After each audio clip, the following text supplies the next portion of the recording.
Marriage Game by Andy Hamilton, starring James Grout as the Professor, Jimmy Mulville as Thomas, Robert Duncan as Scumspawn, and Andy Hamilton as Satan.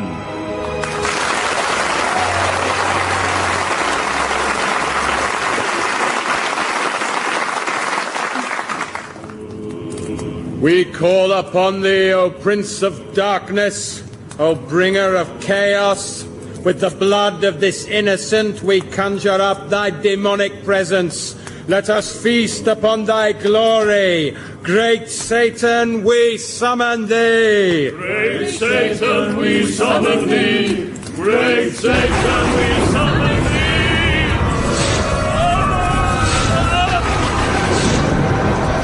See, the evil one comes. He's here. Behold his burning eyes, his mighty wings. Oh, speak to us, great Prince of Hell. Speak, and we shall obey. I am Satan, master of flesh and ruler of the abyss. Many times you have summoned me with your naked pagan dances and your sacrificial bloodlettings. But now I have chosen to manifest myself to you so that you may know my will. Speak, speak, O evil one. Then know this, that I, Satan, thy Lord and Master, do hereby command all gathered here for this most profane and satanic ritual to stop now, as it's embarrassing. Embarrassing, great prince? Buttock-clenchingly naff. Yes, I mean, just look at yourselves. It's the middle of the night and a dozen middle-aged, podgy men and women are prancing around naked in a wood. Do you think I want to see that? We only seek to please you, master. Yes, well, if you seek to please me, you could all go on a diet, for starters. And take off that big ram's head. What's that for? I am sacrificial high priest. Oh, right. Thought you were a mascot.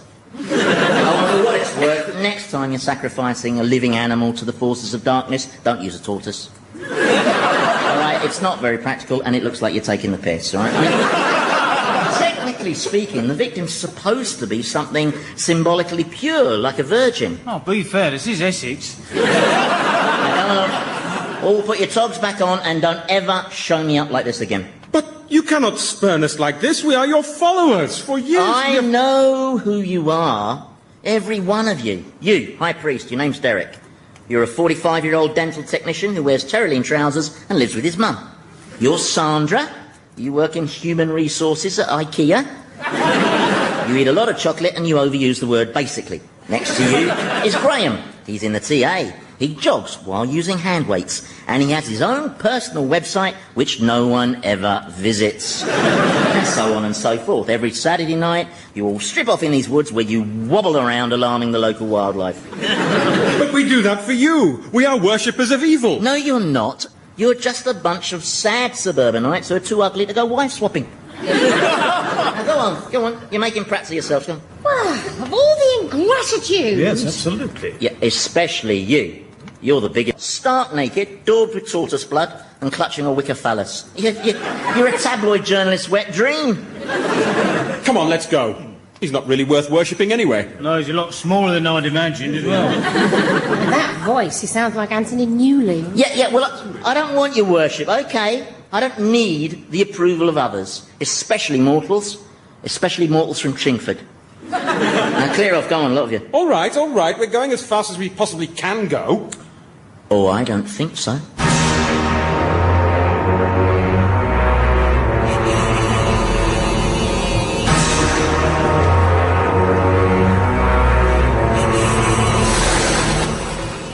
Master!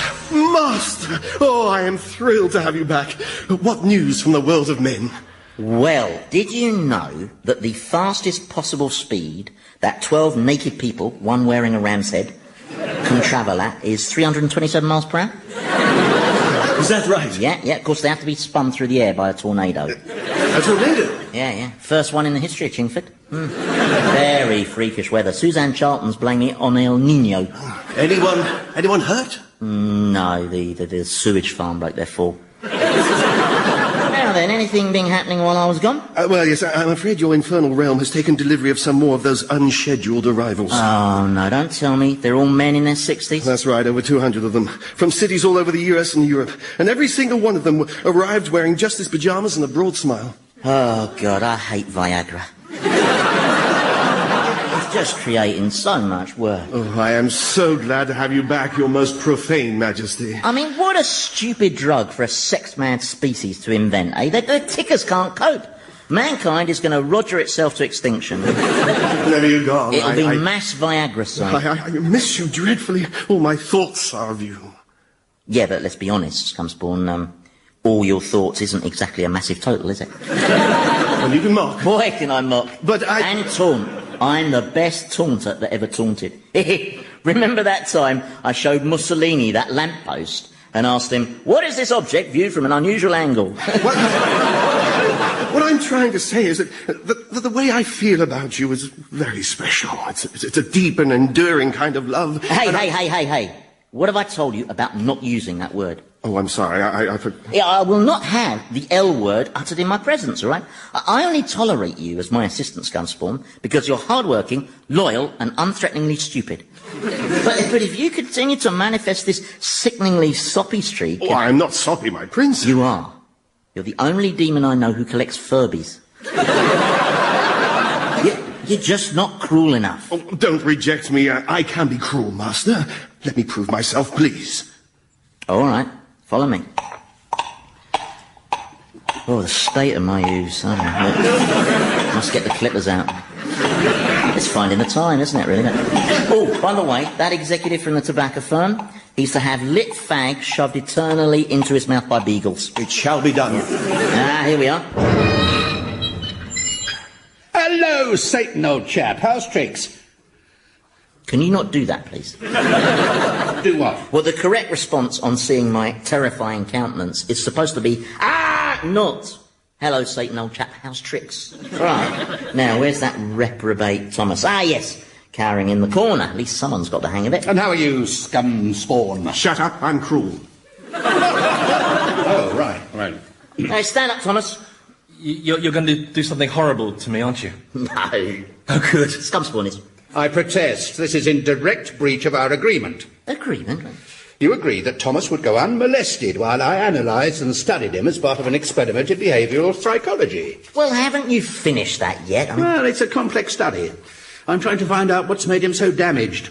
For instance, do you know that when he was a little boy, no one ever picked him up and gave him a cuddle? Well, that's because he used to bite them.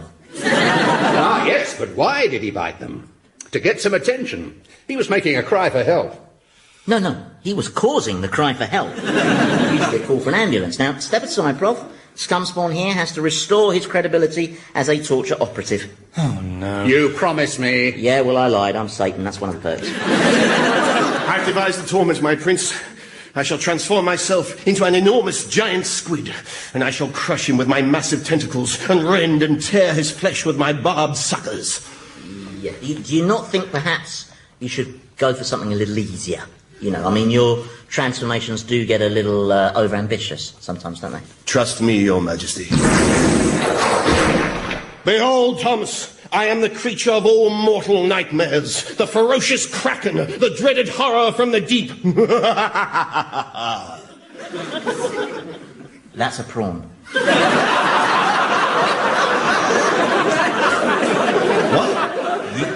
You've turned into a prawn. Oh, no. But it is a giant prawn, though.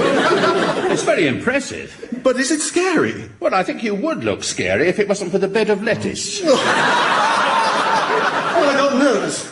See, things go wrong on me when I'm nervous. Yeah, but you're permanently nervous. Well, that's because you make him nervous. You're always so aggressive with him. I'm not. That's right, he's not. Shut it. And I know why you're so aggressive with him. It's because you feel so threatened by his love for you. Oh. In fact, by the idea of love per se. Because deep down, you know it's something everyone except you can experience. Well, I trust you're not including Thomas in that statistic. Hey, I've experienced love, okay? I'm not this shallow, heartless freak that you like to portray me as. I was once head over heels in love. Ah, see? I was in seventh heaven, totally besotted. And was this love requited? Sadly not, no. My love wasn't requited because, Well, because... It was a Porsche. Oh, she was beautiful. Even down to the little dent on the bonnet where I took out that lollipop lady. Right, Scumspawn? Yes, my lord. I'm not holding a conversation with a prawn, Scumspawn. It's humiliating. Return to your normal, hideous shape immediately. Sorry, master. There. Right, now, as per your earlier instructions, kindly drag Thomas off and do something vile to him. It shall be done. Come, you miserable wretch. I just want to say, Satan, that this bullying only serves to belittle you. Wasn't that funny, eh? Thomas attempting to take the moral high ground, yeah, like watching a giraffe trying to break dance. It was an interesting reaction, though, wasn't it? Was it? Yes, a while back Thomas would have just gibbered and screamed for mercy. But this time he came out with something really quite profound. Whose definition of profound are we using here? Carol Smiley's? Now, I tell you, Thomas is definitely starting to grow as a person. He's discovering his softer, spiritual side. Oh, please. And that thought frightens you, doesn't it? That someone can change for the same reason that you feel threatened by love. What, that I can't experience it? Well, that's the result in my book. Because I've seen what you lot call love, and it's just a degrading sham, frankly. Oh, you don't even understand what love is. I know precisely what love is, pal. Love is just a pretext for exchanging bodily fluids. It's a word. It has no substance. Ah, that's cynical tosh. All right. Show me one substantive example of love, then. Go on. The Taj Mahal. Eh? The most exquisite building in the world. Shah Jahan's memorial to his beloved wife. It was built as a lasting monument to their love. It was built as a tax dodge. What's the matter with you? It was either that or get clobbered for death duties. I tell you, all acts of love are just selfishness in disguise. No, you're wrong again, you see, because true love is about regarding the other person's happiness and needs as being as important as your own. Well, you're just being silly now. And it's true. I mean, look at me and Deborah. I love her, I always will, but I don't want her to spend the rest of her life moping over me. I mean, that'd be... Flattering? No, awful. Oh, right. No, if she were to meet someone new and fell in love, well, I'd be pleased for her. In fact, I'd be delighted. Oh, right. Well, it's just as well, really. Sorry? Well, she has met someone new. Has she? Yes. So you must be delighted. Oh, no, yes. Yeah, I've seen her out and about with them a few times when I've been sowing mischief. Yeah, they always look very happy together. All right. What sort of things have you seen them doing together, then? I've seen them in restaurants. And what sort of things do they talk about? Yeah, they don't seem to talk that much, actually. Oh, right. Just snog. Lots of face-eating and tongue hockey, you know. Oh, I know your game. What? All this lurid detail, you're just trying to wind me up. I am not. You are. Listen, if I was trying to wind you up, I'd have mentioned the wedding, wouldn't I? The wedding? Yes. You mean they're getting married? In St. Peter's Church, Chingford. Yes, it's a conventional, bog-standard wedding, you know, white dress, choir boys, irritating photographer. Well, that's terrific. Isn't it just, yes. I'm very pleased for her. She's got to get on with her life. Quite right, yes. Yes. So you don't want to know what he's like, then? No, it's her choice. It's fine by me. Oh, right. Only I could whiz you up to the living world so that you can check him out if you like. Oh, no. It's her life. That's the end of story. End of story? Absolutely. Do I sound like Anthony Newley? Only this woman I said I did, but he's both there. Whereas my voice is more... Well, it's like this, my voice, isn't it? I mean, it's nasal, yes, I grant you. But that's God's fault for not giving me wider passages. See, he deliberately shortchanged me in the nasal plumbing department. Perhaps I should just check Deborah's fiancé out. You know, I mean, purely for her protection. Just in case there's a problem or whatever. I think that's that's the responsible thing to do, you know. Be responsible. My approach, exactly. Really? Oh, yes. Wherever there's a problem, then invariably I'm responsible.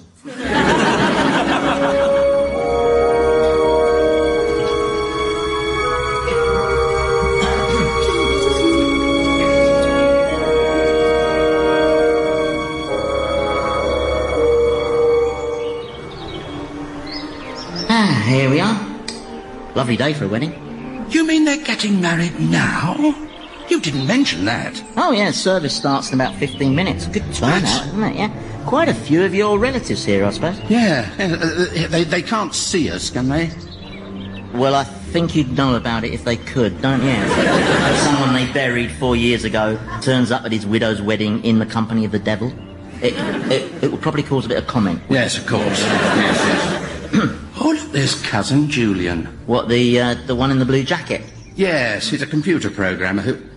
Oh, wait a second, that's my blue jacket. Was your blue jacket? Oh, yes. Well, anyway, he probably asked your Deborah if he could have the jacket as a memento of you. You know, a keepsake. Oh, yes, you're probably right. Sentimental value. Well, it's quite touching, isn't it? Hang on, they're my bloody trousers. And my shoes. Oh, yes, gosh, he's very sentimental, isn't he? Yeah. Nice church, this, yeah. Very pretty gargoyles. I quite fancy the one on the corner. Which one's the groom? The nervous-looking bloke standing in the door of the church. His name's Rory O'Donnell. Oh, yeah. Hey, he's a lot younger than me. Well, you're dead, Prof. Everyone's younger than you. I mean, he's a lot younger than I would be. Mm-hmm. Very good looking, isn't he, eh? Gaelic features, you know, those green, twinkling Irish eyes. Yeah, well, he's very short, though. Well, not for a jockey, he isn't. He's a jockey? Yes, well... Well, yeah, I'm just surprised she chose a jockey, that's all. They're not renowned for the quality of their minds, are they? Well, maybe it's not his mind that she likes, eh? Perhaps he's a good stayer. Oh, really? You know you're very vulgar. Prof, look at me. I've got 2 horns, a red face and a goat's arse. I'm hardly likely to worry about appearing vulgar now, am I? Oh, hello. Cousin Julian's having a chat with him. Let's go earwig. So, Rory, bit nervous? Oh, certainly am. Just hope and pray I can make Deborah half as happy as she was with her first hubby. What was he like? I don't really remember much about him, apart from his being my size. He must have been a terrific fella. Wish I'd met him. Well, I must say he seems a very decent chap. Doesn't he just? Yes. Well, let's go see if you're right. Where are we? That police station. All right. As you know, this is going to be a massive investigation, but as with any major police operation, before it begins, we need to pick a media-friendly name for it. Now, Divisional HQ are worried we've been underperforming in this area. They particularly feel that last month's clampdown to get the prostitutes off the high street, Operation Tart Grab,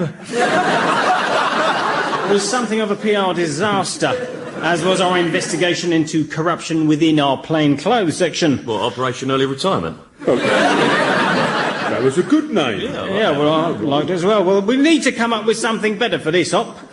Now then, our objective is to smash this major race-fixing ring. If you just look at this projector screen.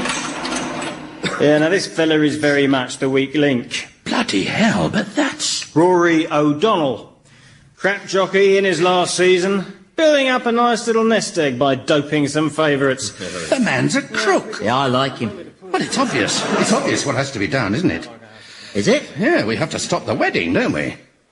Do we? Yes, for Deborah's sake. She's heading for a lot of pain. And the problem is...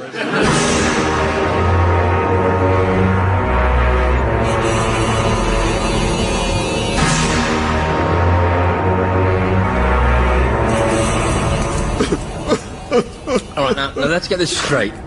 I'm one of the eternally damned, and you're one of the tormenting demons, and you're the one who's crying. I'm not a proper demon, not anymore.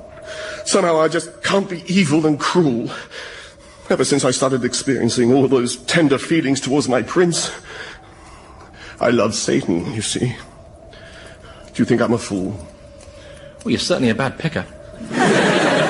My sister's like you, always going out with dodgy partners, you know, perfectly okay at first glance. Then when it comes to sex, they turn peculiar. One of her boyfriends used to insist on attaching a fibre optic camera to the end of his penis. Said he was making a Channel 4 documentary. Ah, yes, that's obviously a relationship with an exploitative sexual element. What other sort is there? I'm talking about the deeper, more meaningful kind of love that doesn't involve having sex with someone. Oh, you mean masturbation? Oh, no. Well, what's the point? You won't understand it. I don't understand it. Part of the time I feel exhilarated, but then the rest of the time I feel anxious and confused.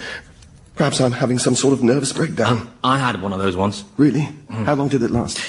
Just till the fraud trial was over. What's going to happen to me? No, all right. Don't panic. Listen, you just lost a bit of confidence.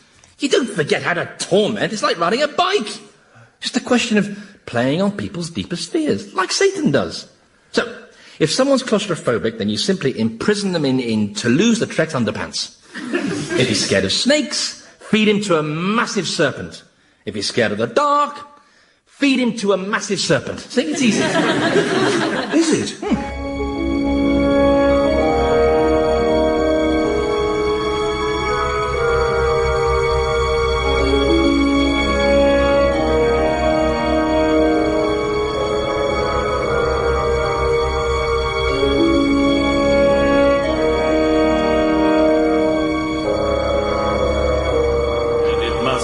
Undertaken carelessly, lightly, or selfishly, but... Look at that smile.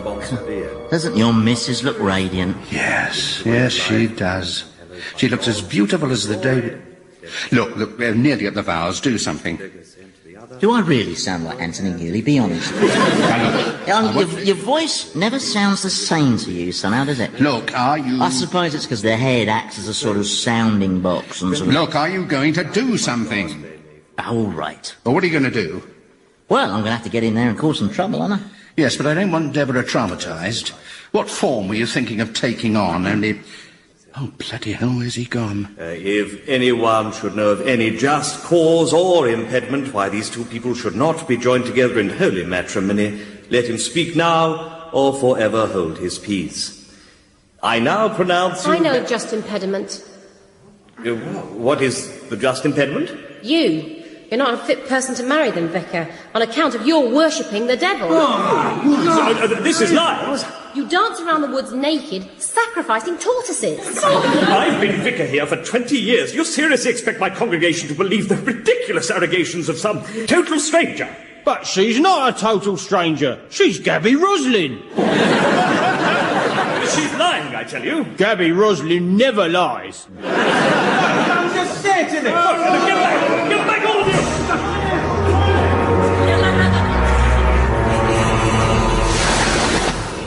I love the smell of freshly baked sinners.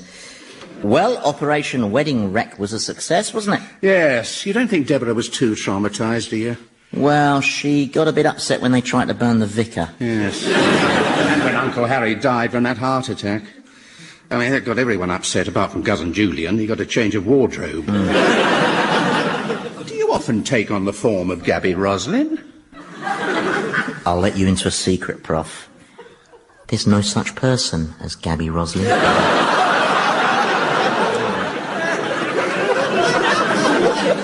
Really? No, she's just a demonic guise I adopt, yeah.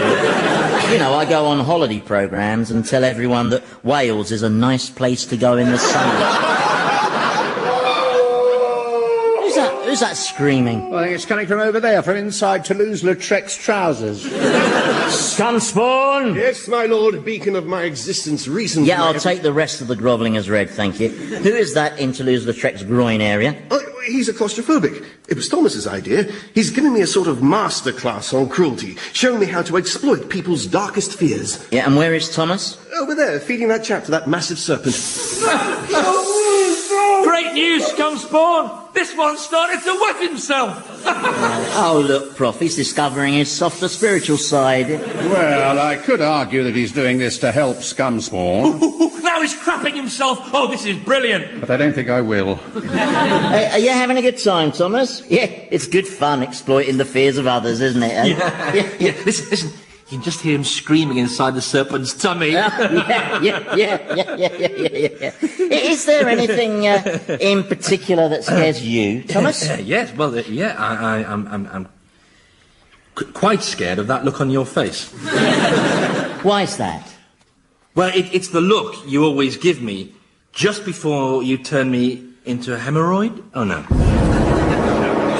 Oh, where have you sent him this time? Well, let's just say he's now an itch in the arse of a phobic who's inside a massive serpent. Now, as for for you, scumspawn. Your brief, as I recall, was to prove you could toughen up by tormenting Thomas. Instead, you allowed Thomas to... I was desperate, my liege. Desperate to win your approval, because... I'm sorry, scumspawn, but I have no choice but to subject you to the most severe punishment possible. Of course you do. Hey? Well, you're too scared not to. I mean, you've got to lash out, because the slightest show of intimacy and you start to feel threatened. Oh, all right. I'll prove I don't feel threatened by intimacy by not punishing scumspawn. There. Oh, thank you, sir, thank you. Don't touch me, ever. Just absent yourself somewhere absent. Go on. I obey, eternal rule of my heart. It struck a bit of a raw nerve, didn't I? Scumspawn's living proof that there is such a thing as selfless love. Well, I admit that I might have witnessed selfless love earlier when you intervened to save your Deborah from marrying that man. Well, I had to do something. Yeah, absolutely. The chap was a scoundrel, and she obviously had no idea. Well, that's right. Yeah, I mean, if she had known what he was really like, she would never have agreed to marry him, would she? No. No. Of course, we'll never find out now, will we? What? Well, she'll never get to make that choice for herself, will she? You know, you made it for her, didn't you? By getting me to sabotage the wedding. Yes, because he's a criminal. Absolutely. Well, assuming the police have got the right man, of course, which must happen occasionally, I suppose. I mean, maybe we should have double-checked the facts, but no, there wasn't really time, was there? You were just so keen to get back and stop that wedding. I know what you're implying. You're saying that I'm some sort of self-righteous old fraud who couldn't resist interfering because he couldn't bear to think of his darling wife in the arms of a toy boy Irish half-pint. Oh, now, Prof. Don't feel threatened. You think you've proved my love's just selfishness in disguise, don't you? Well, do you know what I think? You know, I think that... I think you do sound like bloody Anthony Newley.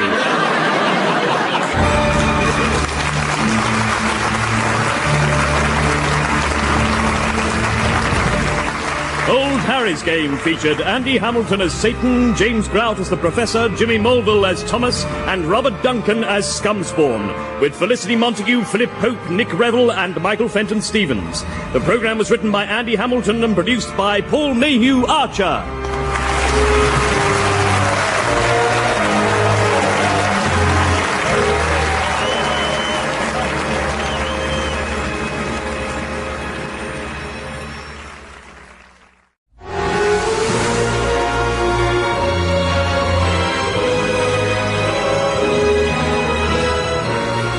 Harry's Game by Andy Hamilton, starring James Grout as the Professor, Jimmy Mulville as Thomas, Robert Duncan as Scumspawn, and Andy Hamilton as Satan.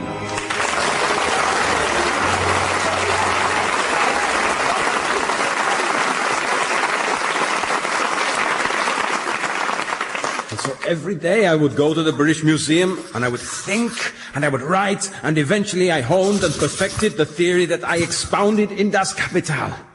That through an inevitable dialectical process, capitalism would be overthrown and replaced first by socialism and then ultimately by a classless society. And there's no doubt it was one of the great theories of history, Marxism. And did it work? Sorry? After my death, did it work as I predicted? Only I did once ask Satan whether Marxism had worked, but he just said, well, it worked for me, and walked away giggling. Right. Yes. So, did my theory prove correct? Or was my entire life's work a complete waste of time? I do like your beard. Some men really suit a beard, don't they? And you're one of them. But I don't like the ones that are too neatly shaved to follow the jawline. I think that's always looks a bit creepy, don't you? Yes, I do. Bakunin had one like that. Oh, did he? Yes. I always thought it was rather odd, an anarchist having such a well-ordered beard. Ah, yes, the anarchists. Now tell me about them. Why do you ask me all these questions? Well, I'm making the most of a setback. I'm in hell, which is a setback. But also here in hell is virtually the whole of humanity's past. So I've started interviewing key figures to produce the ultimate chronicle of mankind. The definitive history book. And Satan allows you to amuse yourself in this way? Well, it's sort of to settle an argument between him and me. He says that human history is a pointless thing to study because man is incapable of learning from his experience. But of course man learns from his experience. But obviously. And through that process of empiricism, he moves inexorably towards a more perfect and humane society. My theory proves that, doesn't it? It really is a very fine beard. Distinguished and yet... My theory was a success, wasn't it? Well, yes, to an extent. In fact, in 1917, there was a revolution in Russia, and the world had its first socialist government. Aha, the first stage, as I predicted. Indeed. And what happened after that? I don't like pointy beards, though. They're so... What happened after that? Oh, look, here comes Satan. That's nice. All right. Keep the noise down and stay in single file, all right? Who were all this lot? Oh, it's a delivery for you. More historical figures for you to interview. Let's see, I've got Alexander the Great, Cesare Borgia, Saladin, Cortez, Bismarck, and representing the little ladies, Queen Boadicea. Oh, she hates that. Just look at her face. I'll have you, Satan! Yeah. Stay out of this, babe. It's man talk. Now she's frothing at the mouth there. Look. I'll just stash them in this pit over here. You're being very helpful with my project. Yeah, well, I am amused by its futility. Well, I'm really enjoying it. It's a fascinating opportunity to get first-hand eyewitness accounts and then use them to do a detailed analysis of the past. Ah, yes, the past. But, objectively speaking, what is the past? Well, I'll answer my own questions, if you don't mind, thank you. You see, the past it is an illusion. It's here for a moment, as the present, and then it's gone, like a soap bubble. There's nothing to analyse or learn from... Oh, but that's nonsense. The past lives on in documents, in artefacts, on film. But who writes the document? Who commissions the artefact? Who points the camera? Humans. Dodgy little flesh-covered creatures who bend and twist and reinterpret and are generally as dependable as David Beckham. No. You cannot point at any one thing and say truthfully and objectively that there, indisputably, is the past. Oh, yes, you can. You can point at a star. Stars are images from the past that live in our present. All right. Not counting little sparkly lights in the sky. All right. You have to accept the validity of my argument. Now, what about genes? Genes are fragments of the past that shape us in the present. For instance, human DNA contains genes that originate from when our ancestors were prehistoric squid. All right.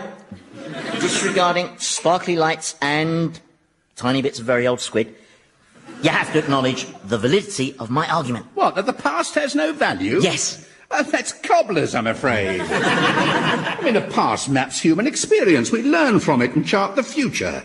My book will show that. Yeah, well, I look forward to your disillusionment. I'll drop by some more giants of history later. Oh, cheers. Including Emperor Hirohito. He would have been in this batch, but he was still only halfway through his scourging. Yeah. Japanese people take longer to scourge. Oh, why is that? Well, it's their culture to always be polite, you see. So you're never quite sure if they're screaming because they're actually in pain or because that's just what they think you want to hear. Yeah. Have you got everything you need? Yes, thanks, yes. Yeah, have you finished with Karl Marx? If so, I'll return him to the pit of fools. Well, we haven't quite covered everything that I wanted to, but... No, you still haven't told me. Told him what? Whether my Marxist theory proved correct. What happened after the socialist revolution in Russia? I'd rather not say. You can't do that to me! Look, Carl, you have to respect the prof's decision, okay? He's a man of judgment and integrity. Oh, thank you. Yeah, if he chooses, everyone decided socialism was a crap idea and scrapped it, that's because he doesn't want to upset you. All right. Honestly. Now, look what you've done. He's gone into shock. Carl, are you all right? They decided it was a crap idea? Yeah. In fact, they've retitled your book Das Crapital.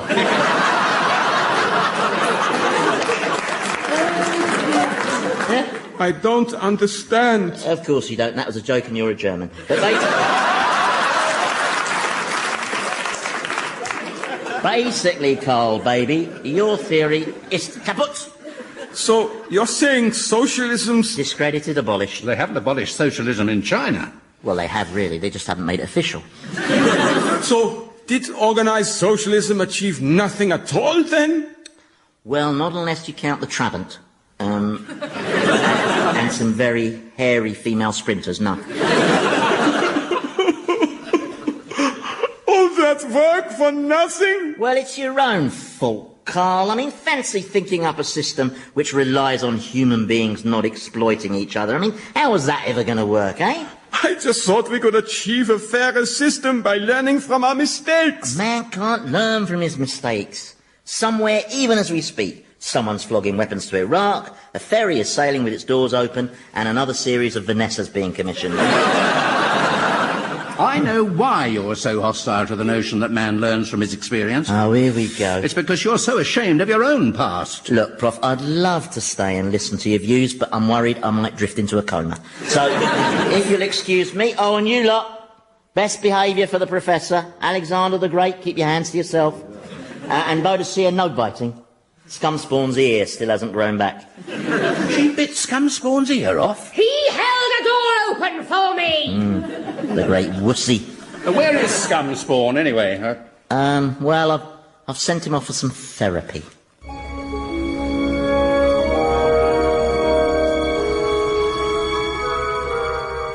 Therapy? Yes. Satan says that I've forgotten how to think like a demon, so he suggested I spend some time with you. And what's in it for me?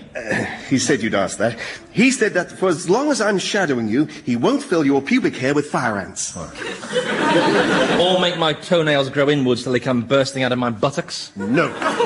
Or replace my tonsils with chili peppers? None of that stuff, no. Well, all right then.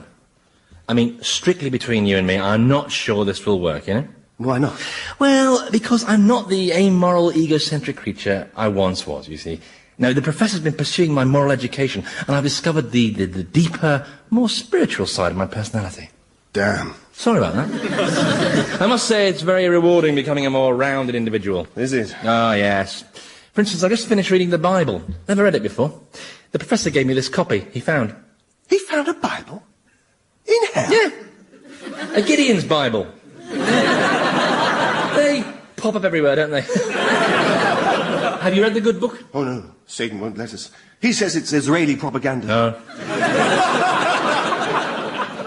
Is it a good read, the Bible? It's okay. To be honest, it tails off a bit after the death of the hero. Right. Yeah. Yes, he hanged himself from a tree with 30 pieces of silver in his pocket. It's very sad. So, what you're saying is that I can shadow you, but you can't guarantee to behave with your formal venality. I'm afraid not, no. But for you, I'll give it my best shot. Just for old time's sake. Oh, cheers.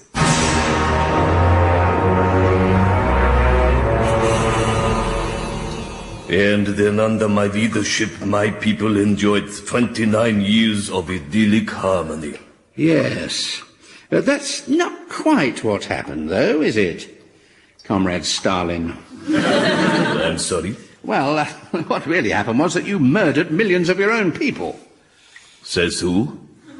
Says who? Says the facts. I mean, it's there in black and white in the history books. Not in my history books, it isn't. Could I possibly just say a word here? Oh. Carl, I thought I told you to wait over there. It won't take a moment. Do you recognize me, comrade? Well, your face rings a bit of a bell. I'm Karl Marx. Karl Marx. Karl Marx. No, don't tell me... You totally discredited Marxism! Have you no compunction for the misery you caused? Have you any idea how cold it was in that sodding museum library? I froze my ass off for years working on that theory. All right, Carl, now. All that time Come on. wasted. I could have been dating women, taking nice holidays. I could have learned to play the saxophone. People always say that. But I could. Oh, shut your trap, fuzzy face. All right. No. Leave him, Carl. It's not worth it. Yo, Prof, how's the research going? Well, we've hit some ideological differences. Oh, yeah. My money's on Karl Marx. Theorists have more suppressed rage in them, you know. Come over here, because they'll be fighting for ages, yeah? Now, Professor, I have got another very interesting selection of historical subjects for you. Oh, yes? Yeah, chosen purely at random. I've got Attila the Hun, Caligula, Emperor Bokassa, Pol Pot, Jack the Ripper. Yes, a bit of a theme seems to be developing, doesn't it? A theme? Yeah, I know what you're up to. You're trying to skew my history towards your point of view by bringing me the most evil examples of humanity you can find. Men who contributed nothing whatsoever. Well, that's not fair. I mean, take Attila there. Now, he's a dwarf. Who led his hordes across Europe, massacring millions of innocent people. Ah, yes. But in so doing, he completely changed the public's perception of what disabled people can achieve. Yeah, you see. And then there's Caligula. Yeah, a psychopathic tyrant. But a great after-dinner speaker. He has got some wonderful anecdotes. I tell you, he does the voices and everything. It's brilliant. Oh, just admit it. You're trying to novel my book. Why would I bother to do that? Because if I successfully write up man's story as one of progress and hope, then it will just underline the bleak nihilism of your own existence. And that thought terrifies you. I'm the Prince of Darkness, Prof. The only things that terrify me are the wrath of God and motorcycle couriers. All right, I'm certainly not scared of some silly little book. Well, prove it. Let me choose the interviewees. Oh, all right, who do you want to do next, then? Thomas Jefferson, assuming he's down here. Well, of course he's down here. He's a politician. What do you want to interview him about? Well, I think he could make some interesting contributions to my first chapter. It's going to be about idealism. Good idea. Start with something funny. Get the reader hooked, yeah. Like Karl Marx, Jefferson witnessed that extraordinary process where an ideal spawns a new political system. Are you sure you wouldn't rather talk to Caligula? He got this very funny story about how he disemboweled his sister and ate her baby. That's right, isn't it? Actually, it was her unborn baby. well, there you go. Even funnier. I want Jefferson. Oh, you're no fun anymore. Do you know that?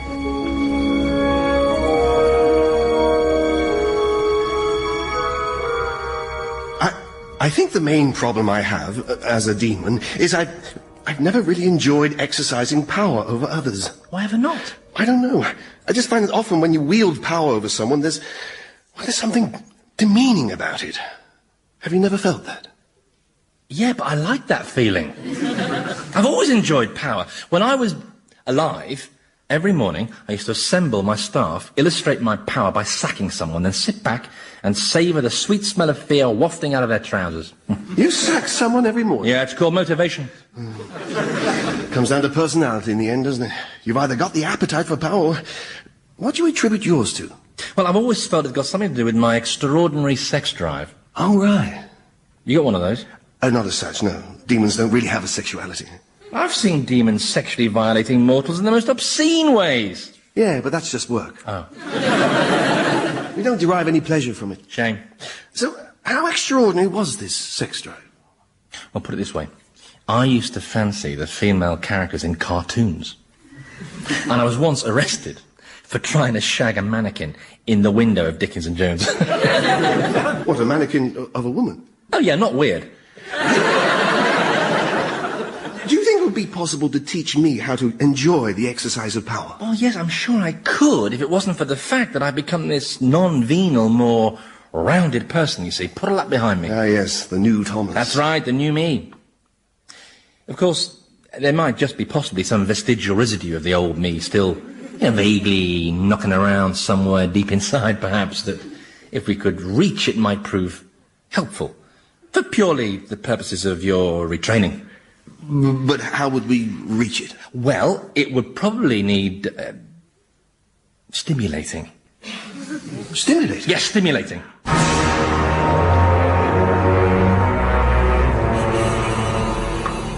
And the funny thing was, as I started to write out the Declaration of Independence, I ran out of ink halfway through the sentence, "We hold these truths to be self-evident, that all men are born equal."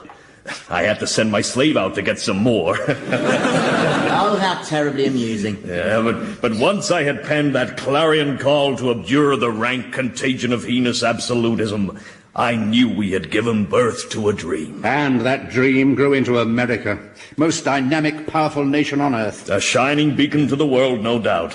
Oh, I wish I could see it. Ah, now, I can arrange that. Where have you brought us? I know this room. this is the White House. Mm-hmm, and that man over there is the current president of the United States, William Jefferson Clinton. Jefferson? Oh, well, I can see from his furrowed brow that he's discussing weighty matters of state.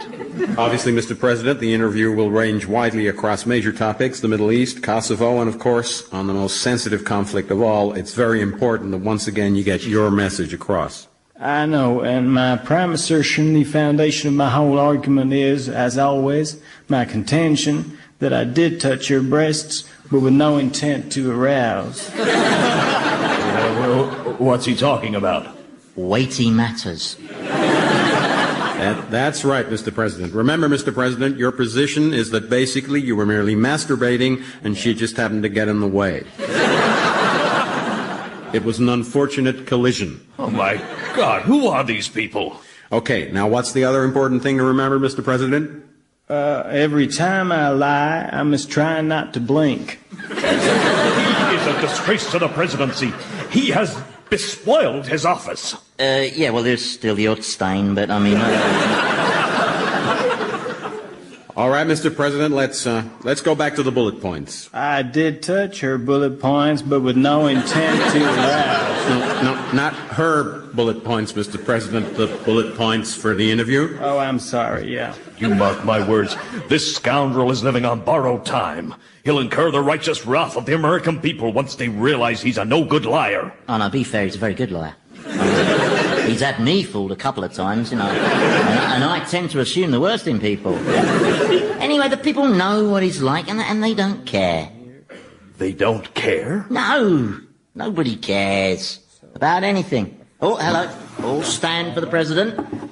I appreciate all your help. It's an honor, Mr. President. Oh, and by the way, if you're walking past Bloomingdale's, I wonder if you could pop in and do me a favor. Only they got this really cute mannequin in the window.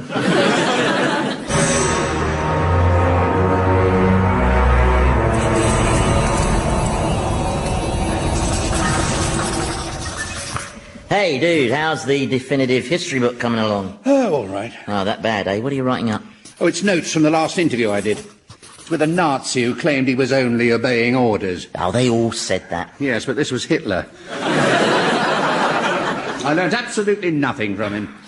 He didn't address any of the important historical issues. He just kept ranting and raving about the lyrics of Colonel Bogey. Well, I did warn you that this little book of yours was as pointless as a papal penis, didn't I? You see, your basic problem is human beings. They lie. They lie to each other, they lie to themselves. And all those lies mean no one can really know the past, not even their own. Oh, well, that's nonsense. At the very least, we know our own past. We were there. Ah, yes, but did you have a very good view?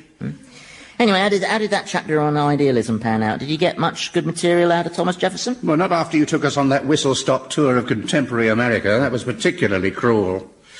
Especially the visit to the Jerry Springer show. A good episode, though, wasn't it, eh? My sister's a slut, so I sawed off her legs. Poor Jefferson hasn't spoken a word since.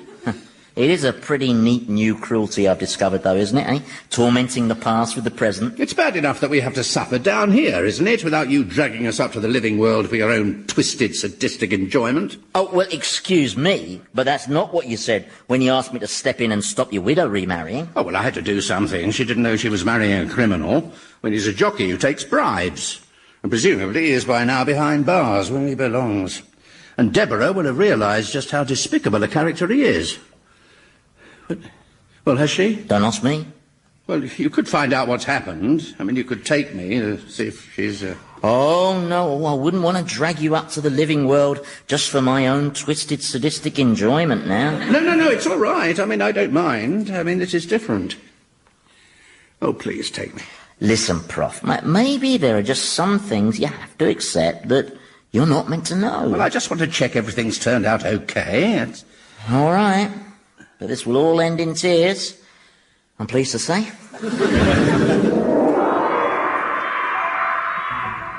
Are we still in hell? No, Chingford. The police cell, and curled up in the corner there. Oh, it's the bent jockey. Yeah. So they've arrested him. Oh, that's brilliant. Yeah. And here comes your Deborah. Visitor for you, O'Donnell. You've got 5 minutes. Deborah. Oh, Deborah, I've been so stupid. It was my last season racing, and my sister Rose is seriously ill in a clinic in Ireland, and it is a good clinic, and I knew with the money and all from the race fixing, I knew there'd be no worries about paying for her to stay there, and I know I should have told you, but I just didn't want to get you involved. Did you know about this ill sister? Yes? Well, why didn't you tell me? You never asked. So, anyway, Deborah, I'll understand if you never want to see me again. Do you know what I do in difficult situations, Rory? I try to imagine what my darling Richard would have advised me to do. Oh, that's my girl. But I know that if he was here now, he'd tell me to stick by you. What? Because I love you. I would never tell you to do that. Well, I just can't abandon you. Yes, you can. Look, tell her, go on. What? I mean, tell her I'm here now, and my advice is to give him the elbow. Why not? I mean, go on. I mean, take some form and get a message to her. I know you could. Look, I really think that perhaps we should go. Well, Deborah, I'm speechless. I don't deserve your love. Now listen, when my Richard died, I thought I'd never love anyone again, because he was a wonderful man. Oh, bless her. He had a marvellous life.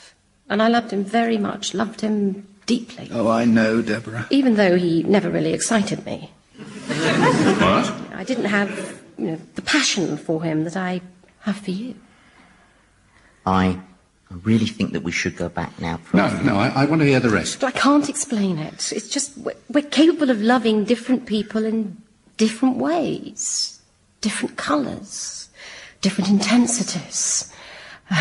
Oh, Deborah. Oh, Deborah. Oh, no, they've got that bovine look in their eyes that means they're about to kiss, and you don't want to see that, really, do you, Prof? Prof, are you okay? Yes. Yeah. And why is your lip wobbling? Come on.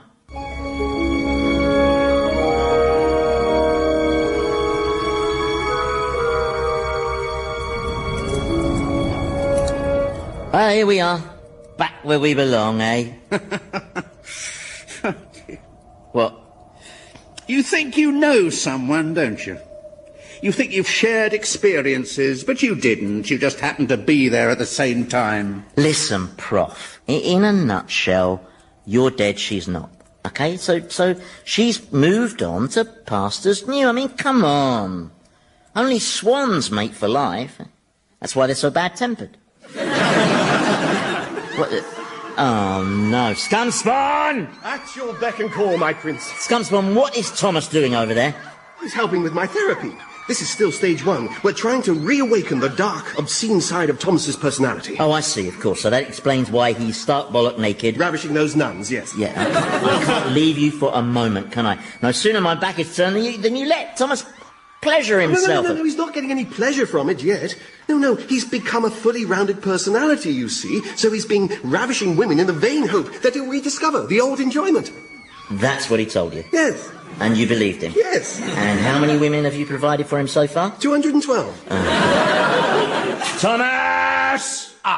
Now, this isn't as bad as it looks. Yeah, I must say, actually, I appreciate your already being in the nude, Thomas. It gives me easier access. Now, listen, you can't punish me. I was trying to help Scumspawn. Thomas, this is me you're talking to. You tricked Scumspawn. Well, it's not my fault. I'm damaged. Yes, that's it. The prof will tell you. I've been shaped by my experience. I've got all these genes in me, and they're fragments of the past. Don't talk to me about the past. The past shapes bugger all. We don't know what it is, so we can't learn from it. Correction, we can learn from it, but the only thing we can learn is that it's built around a pack of lies. Satan's right.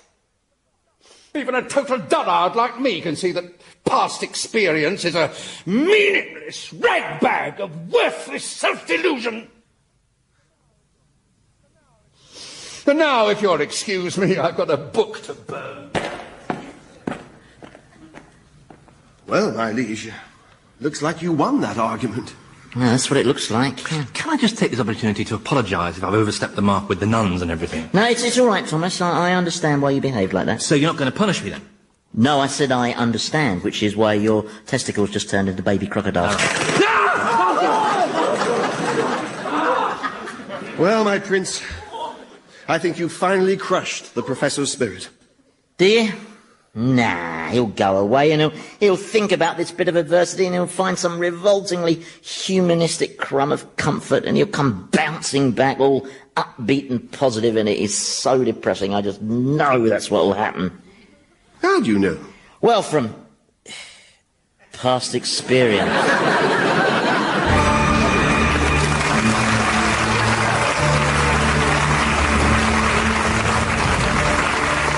Old Harry's Game featured Andy Hamilton as Satan, James Grouth as the Professor, Jimmy Mulville as Thomas, and Robert Duncan as Scumspawn, with Felicity Montague, Philip Pope, Nick Revell, and Michael Fenton Stevens.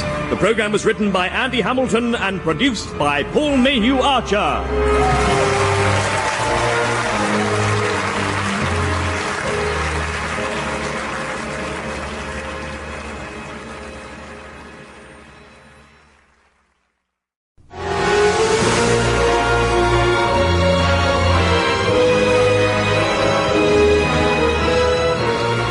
Harry's Game by Andy Hamilton, starring James Grouth as the Professor, Jimmy Mulville as Thomas, Robert Duncan as Scumspawn, and Andy Hamilton as Satan.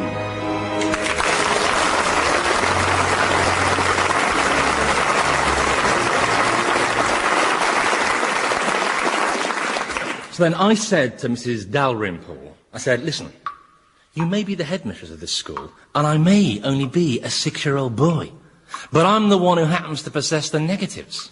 Then I said, I also possess an audio tape of you shouting, "Kiss my nipples, Mr. Perkins, you elbow-patched love juice maker." And you know, funnily enough, all the F's on my school report magically changed themselves into A's.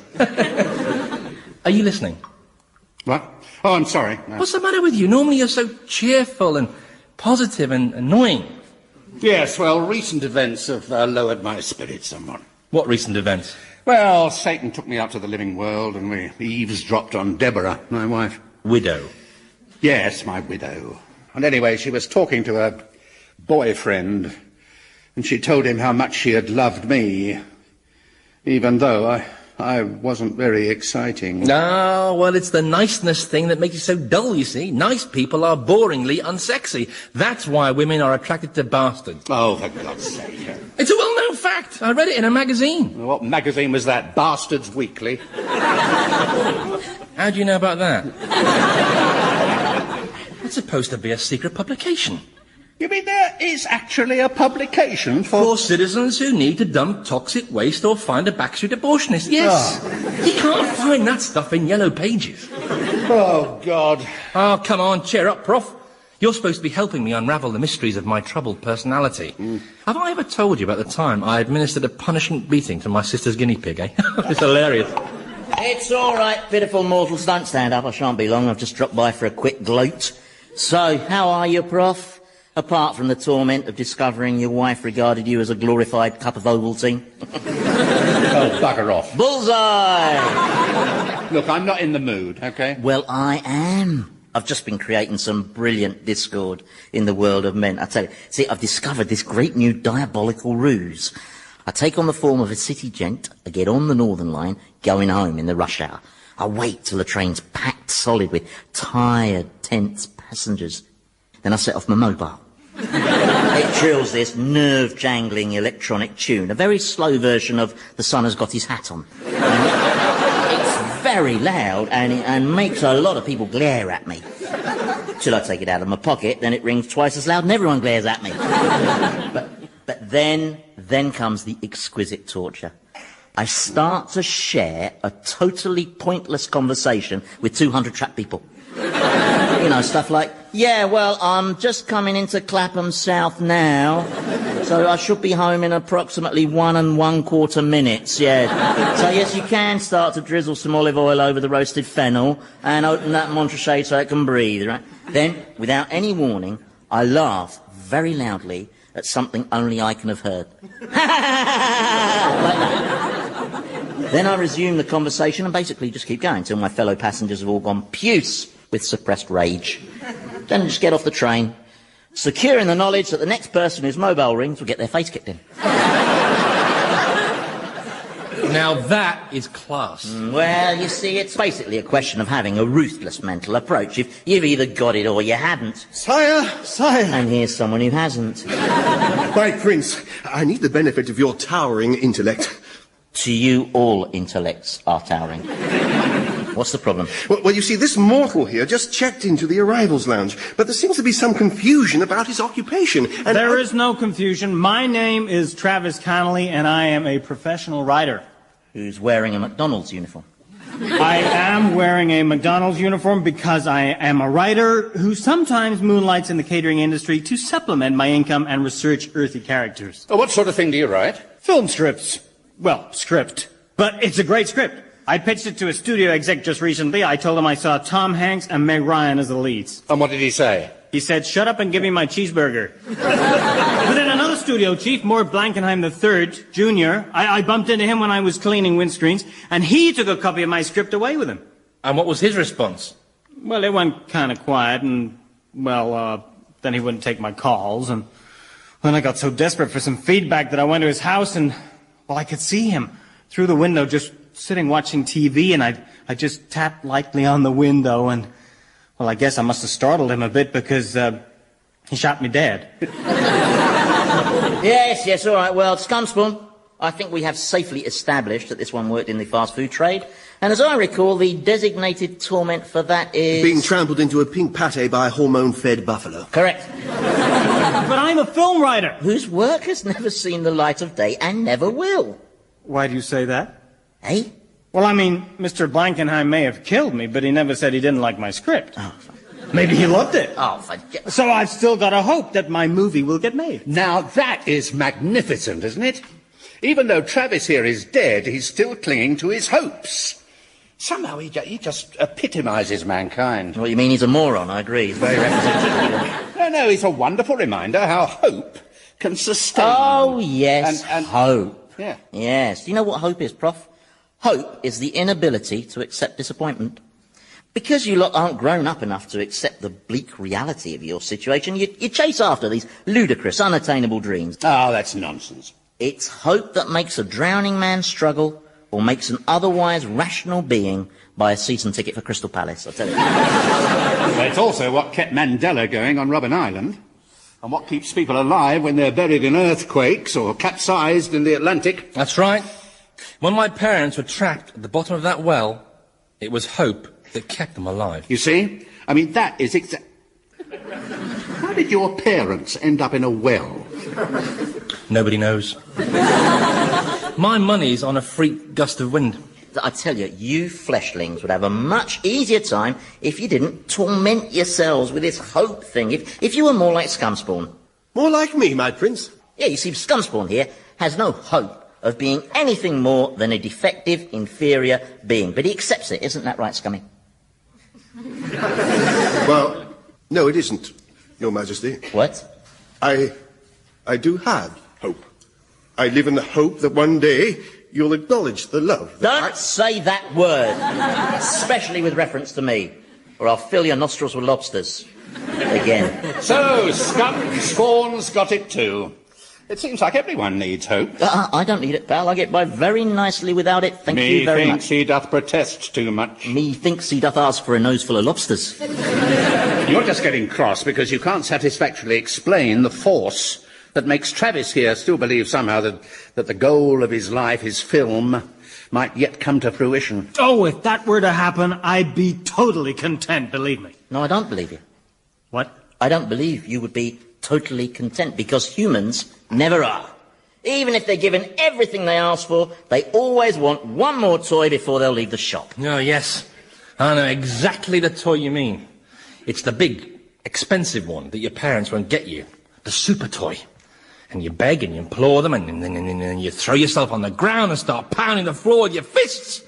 And still they say no, and you're filled with rage, and it's a rage that lasts for weeks and weeks until a policeman comes round and starts asking questions about how your parents ended up down that well.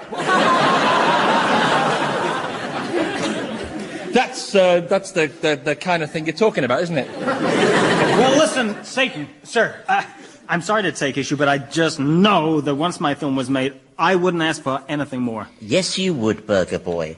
Well, then, prove it. What? Prove him wrong. Let him make his film down here. I mean, there's no shortage of potential cast, is there? Well, no, I suppose not. I mean, my domain does boast most of the world's top actors. Garrick, Wolfett, Charles Lawton, Richard Burton. Ah, Richard Burton. He's a troublemaker. Keeps trying to drink the Lake of Fire. What about camera equipment? Well, there were some cameras with that film crew who arrived recently. They were killed in studio while filming an advert. They were all eaten by a polar bear. What was the ad for? Lillettes. I think it was quite a lateral sort of concept. Well, that's great. You got everything I need. Hang on. We don't allow recreational activities in hell. I wouldn't even let the demons have that squash ladder. Well, it's not recreational. It's all in the very good cause of proving you right. Is it? Yes. About the stupidity of hope and man's inability to be content. Oh, right. Oh, well, since you put it like that, okay. But don't spend too long proving me right, okay? Travis here is owed his introductory torment. Now, you can have Scumspawn as a gopher. Oh, I'm sure he'll be a great help. No, he won't. He'll cock things up and get on your nerves. Pleased to say. Now, you must excuse me. I've got my regular appointment with Howard Hughes and a barrel of badger vomit. Why badger vomit? Does he have a phobia of badgers? Well, he does now.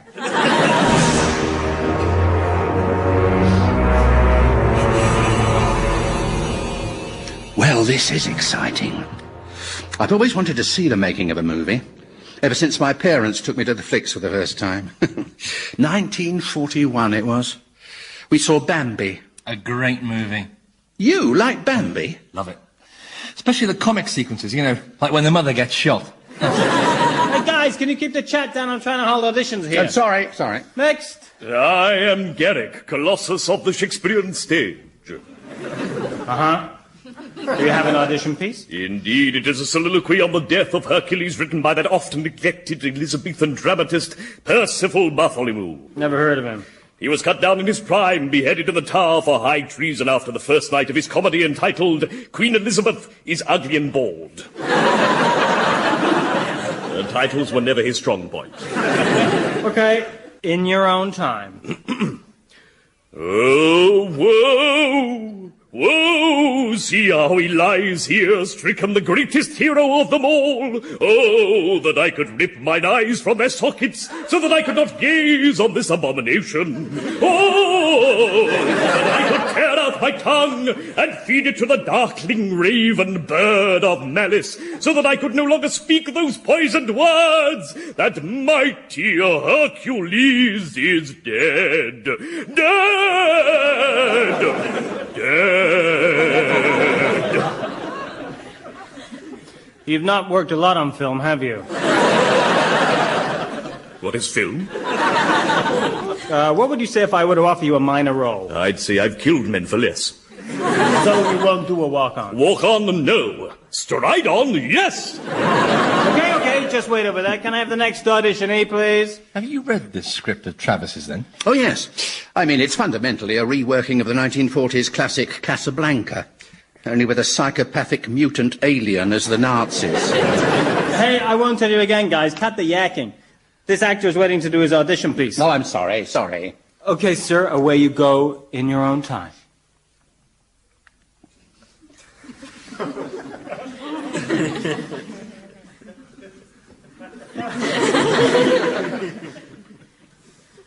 Thank you, Mr. Valentino. We'll be in touch.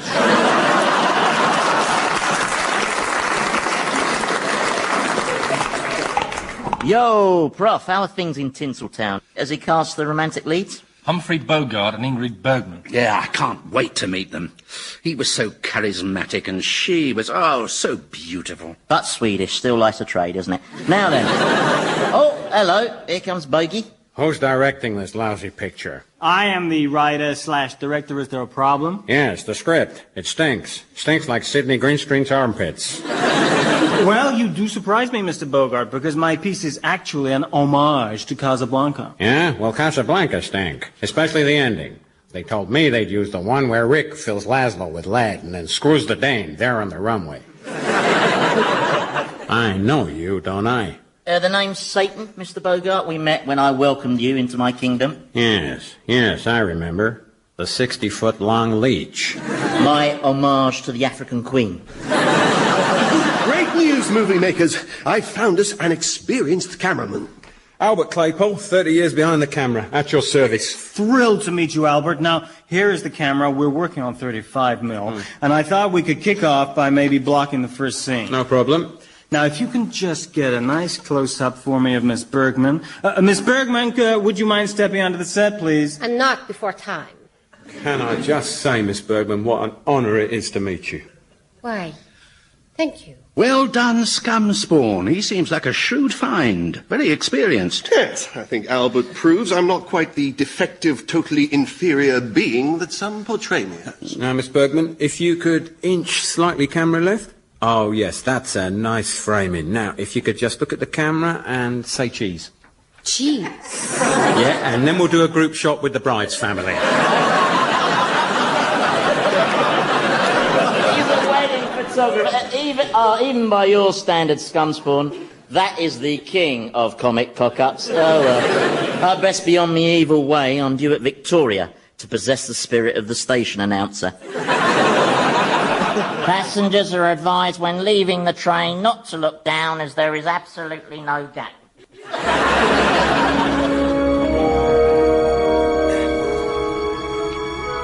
Look, I am the auteur, I decide. Oh, look, this character is a violent, awesome destroyer who rips people to shreds with his 18-inch-long talons, isn't he? That's right. Well, all we're saying is that we're not sure that Noel Coward is right. Look, I feel Mr. Coward will bring an unexpected quality to the mutant alien. I'll make him take off the dressing gown, obvious. Yes, but Besides, he's delighted to be playing a different kind of role, isn't that right? I'm terribly, terribly thrilled, dear boy. Can we stop all this Nancy boy talk and do some rehearsing? Sorry, Mr. Bogart. Yes, of course. Now, this is the climax to the big love scene with Miss Bergman here. Now, what do you do? I know how to do a love scene, pal. I grab the dame hard by the shoulders, like this, and I say, stop fighting this, sister, it's bigger than both of us. And she gets emotional and all hysterical, till I have to slap her around to calm her down. Then suddenly I kiss her so hard I bruise her teeth. And at first, she tries to beat me off with her little fist, but then she melts and starts kissing me back. Then the orchestra strikes up, and soon there's not a dry seat in the house. Well, the thing is, Mr. Bogart, sir, modern audiences would probably find that kind of love scene a tad unrealistic. I agree with Travis. I think a more convincing way for you to portray a sensitive, caring lover would be if you were to spend 20 minutes arousing me through clitoral stimulation.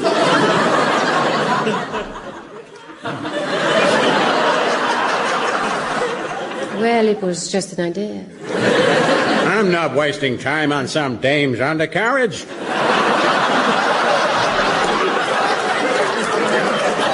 People will think I've turned into a sissy. Okay, listen, you guys. Let's look ahead to the moment when you two are suddenly attacked by the mutant alien. Yes. Now, dear boy, the script says that I leap forward and start slicing flesh with my steel talons. And I was wondering if instead I could just lacerate them with some very witty epigrams. No epigrams, just a blood-freezing roar. What? Like this? Oh. No. Arrgh! That's a roar. No, this is a roar. Garrett, you're only an extra in this scene, so just... I am a mutant alien. No. Oh, for God's sake! What is the matter with you people? These roars are pathetic. Do none of you know what it feels like to be a psychopathic mutant alien? Perfectly simple. You're a deformed creature who's filled with hatred. Hatred for all that smug, complacent normality in the universe. And this hatred burns and bubbles like a volcanic magna inside you. So when you roar, it all bursts out and the roar sounds like this!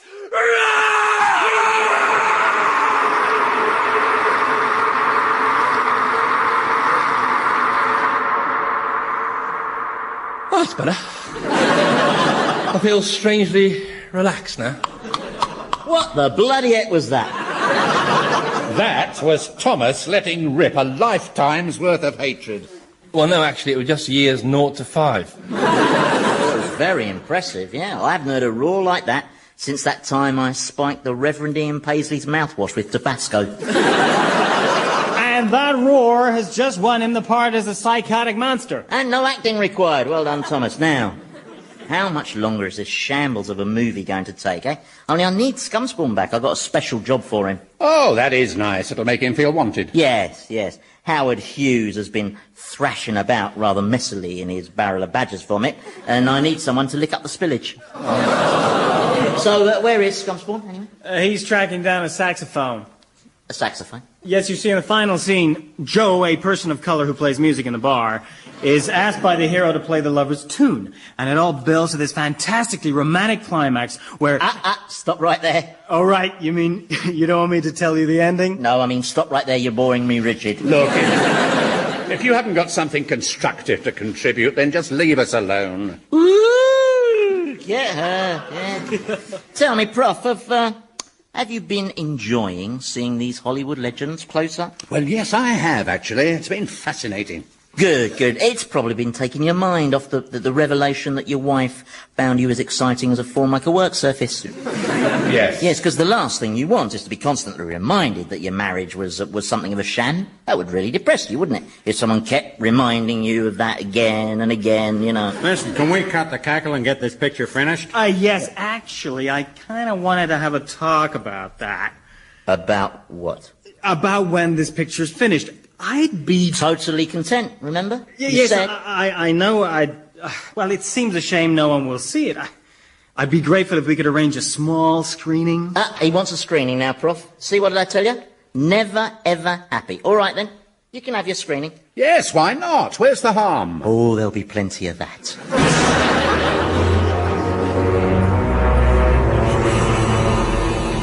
Now, you are probably wondering why I've gathered so many of you demons together in one place. It's not another health and safety seminar, is it? No, it's not. Yeah, only that was a total waste of time. Yeah, especially all that stuff about fire extinguishers. Oh, look, why would hell need fire extinguishers? Yeah, absolutely. Now, fire prolongers, I mean, they'd be useful, you It's see. not. Will you shut up? Shut up. It's not a health and safety thing. You're going to watch a film made by mortals. Now, it's taken a long time for them to finish, as they had a few problems during filming. The lead, Humphrey Bogart, walked off the picture when he was asked to do a scene which involved him making a quiche. He was replaced at the last moment by the Prof there, a man with all the charisma of a toilet duck. You may find some of the cinematography a little strange. This is because the cameraman insisted on every shot having a cake in the middle. Finally, I should warn you that on this big white thing called a screen, you will see vivid, realistic images of violence. There will also be scenes involving sloppy kissing. So, patrons are requested to kindly throw up in the receptacles provided, okay? All right, and roll film.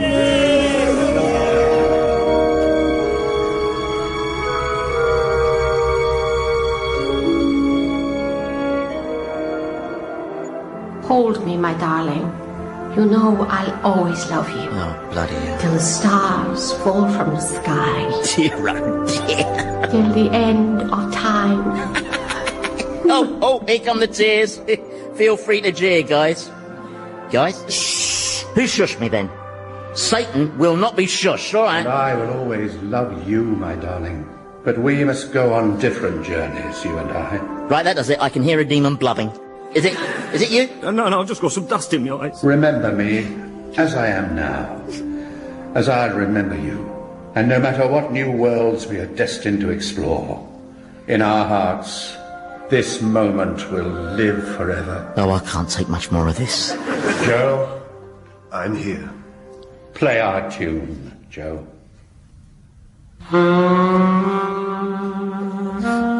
Well, Whoa.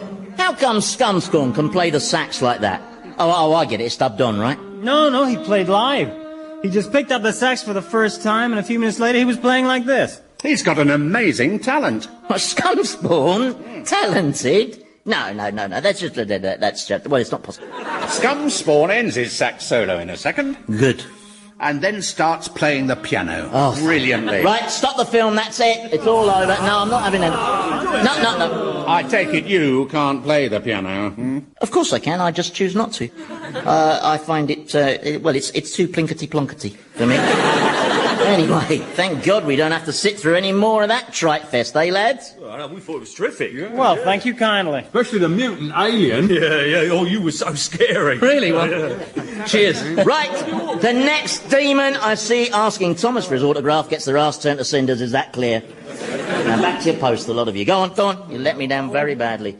Oh, and Scumspawn? Yes, my prince. Eat that saxophone. But you just can't cope with the idea of him having a talent, can you? Eat it, Scumspawn. That will give him a life of his own, make him less dependent on you. With respect, Prof, shut your face. Scumspawn, eat that sax. Yes, my prince. It's funny, you know. I've never had any of that stuff before. You know, when someone says you've done well. Praise. Yeah. Praise. Never had any. Well, not unless you include my accountant telling me I was the cleverest embezzler he'd ever known. Well, making this film has been quite cathartic in a way, hasn't it? It's somehow given us all a chance to grow. A chance to grow? Sorry. Crept up on me. Yes. Thomas got his praise, and I got to make the kind of speech I'd like to have made to Deborah. Ah, but you never did you? No, you were too much of a boring dullard. Ah, no, my confidence is very much restored in that department. You see, Ingrid Bergman said I was the best kisser she'd known. Better even than Clark Gable. We did tongues and everything. Oh, I am getting so cross now. Oh, and while I'm in full gloat mode, you've lost the argument. What? Travis proved you wrong. He proved hope is more than the inability to accept disappointment, and now he's fulfilled his dream, he's perfectly content. Isn't that right? Yes, that's right. Yeah, you see? Although... Oh, no. Well, it does seem a pity that my film won't be shown on general release. Travis! I mean, you could probably arrange that, great Satan, couldn't you? Get it distributed, shown in multiplexes all over the world? It's not much to ask. Well, Prof, what did I tell you, eh? One more toy from the shop.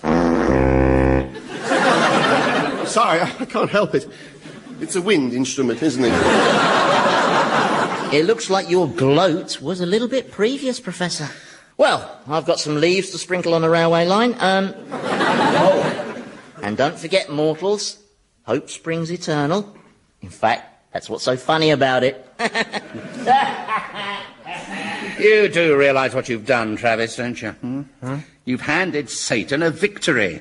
And in doing so, you've basically discredited the whole of mankind. Oh, I am truly sorry. You know, it's a terrible feeling for a man to know he's let down his friends. Yes, it is. In fact, I've written this other script around that very scenario. Oh, no. I just know we could get it made. It's The Lion King meets Reservoir Dogs.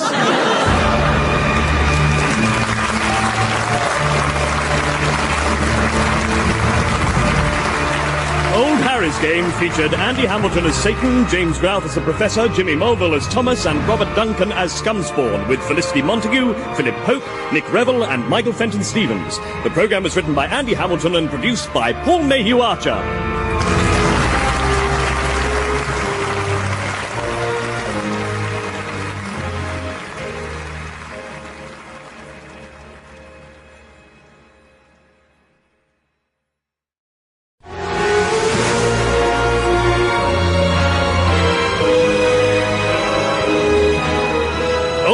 Harry's Game by Andy Hamilton, starring James Grout as the Professor, Jimmy Mulville as Thomas, Robert Duncan as Scumspawn, and Andy Hamilton as Satan.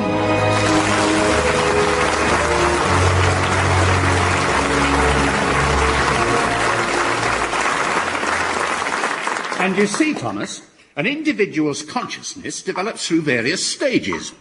We start out as fetuses in an environment that is geared exclusively to our well-being. And then we're born, and soon we start to realise we're just a part of a huge, complicated world. Right. For a while, we resist. As toddlers, we fight to impose our will on this new environment, to enslave the world and make it work entirely for our benefit.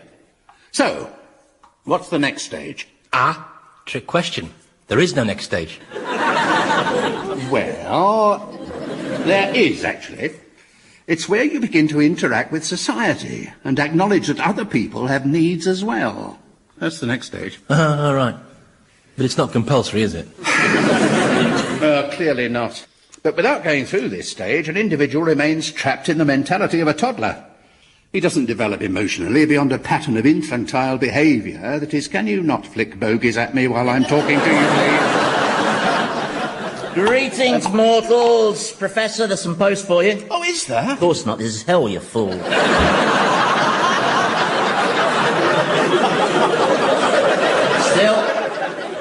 I got your hopes up only to dash them, and so that is a result. And how are you, Thomas, you piece of stinkweed? Is the prof here still studying your hideous and obscene psyche? Yes. His latest theory is that mentally I'm a toddler. Oh, not that advanced, surely, but... You're in a repulsively ebullient mood. Well, that's because I'm throbbing with pride, you see. I am organising one of the most significant cultural events ever to be staged in my infinite kingdom. Do you want to come and see it? It's not another one of your sadistic concerts, is it? Oh, honestly, you try to provide a little musical diversion. It's torture.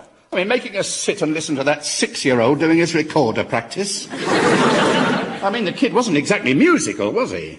Well, no, he was deaf. But, I mean, I thought he did very well, considering. I mean, Three Blind Mice is a tricky piece. Especially that first phrase. I know, he never bloody got past it. Well, no, he did in the end, but you'd all blacked out by then. Now, are you going to come and see my spectacular? No, thank you. I think I'll just stay here and continue my psychological analysis of Thomas. Oh, right, you sure? I can give you a lift? No, it's a significant piece of academic work that I'm engaged in. It needs me to stay committed and focused. OK, means you'll miss out on a dragon ride. And discipline, because it's a serious study that... Did you say dragon ride?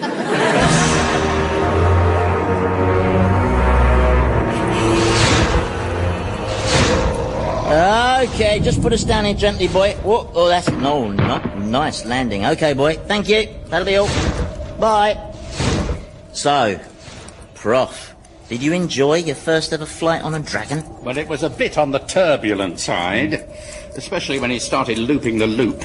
I didn't enjoy that. No, I guess that from the vomiting. So, Prof, that's what I bored you to see over there, isn't it magnificent? What is it? Well, it's a dome, isn't it? You know, a millennium dome, like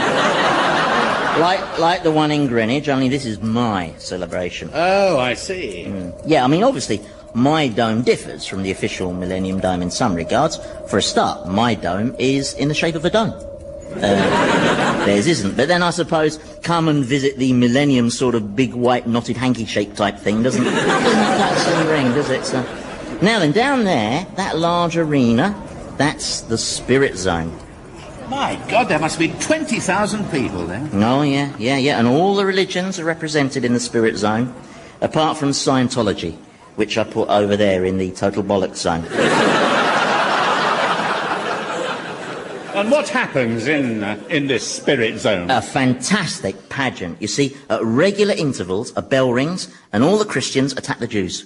Then the Jews attack the Muslims attack the Hindus attack the Muslims back, then they both attack the Christians attack each other, then the Muslims split, the Sunnis attack the Shiites, then the Orthodox Jews attack the progressives, until you end up with a kind of blood-soaked chaos that can only be caused by organised religion. And then just when you think it couldn't get any more entertaining, another bell sounds, and they all stop fighting each other, put aside their differences, and beat the crap out of the Buddhists.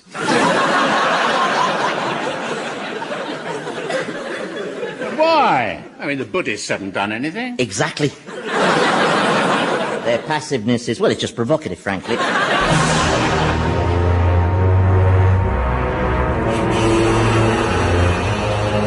Professor? He's not here. He told me I was infantile and I went for a ride on a dragon with your boss. You know, the lonely goat arse. Don't mock his infernal majesty. If he hears you, then he'll devise foul torments that... Look, recently he's immersed me in a vat of camel spit, made me play cricket stark naked with no pads and a porcupine for a ball, and he imprisoned me inside the bloated liver of Dylan Thomas. I mean, what more could he possibly do to me? No, you're right, you think of something, I'll keep my voice down. Yes, I would if...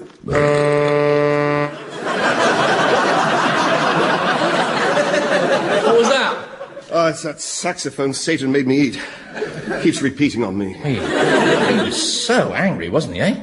When he discovered you had a talent for playing the sax. Yes, he was.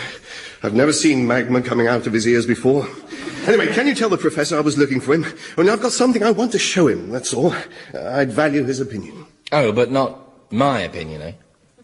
What? Or presumably my opinion will be too infantile, not grown up enough. Look, I just didn't think there was something you'd be interested in, that's all. It's an artistic opinion I'm after, and you've never expressed any interest in art. Hey, listen, Buster, when I was alive, I acquired £2.5 million worth of art, worked by all the great masters. Really? Which ones did you buy? Well, I don't know. You pay someone to do that for you, don't you? I seem to remember there was a rather priceless Canaletto, insured for millions, but tragically, it got destroyed in a fire. Oh, what a shame. Well, how did the fire start? Well, I don't know. You pay someone to do that for you, don't you? So, what is it you want the opinion on?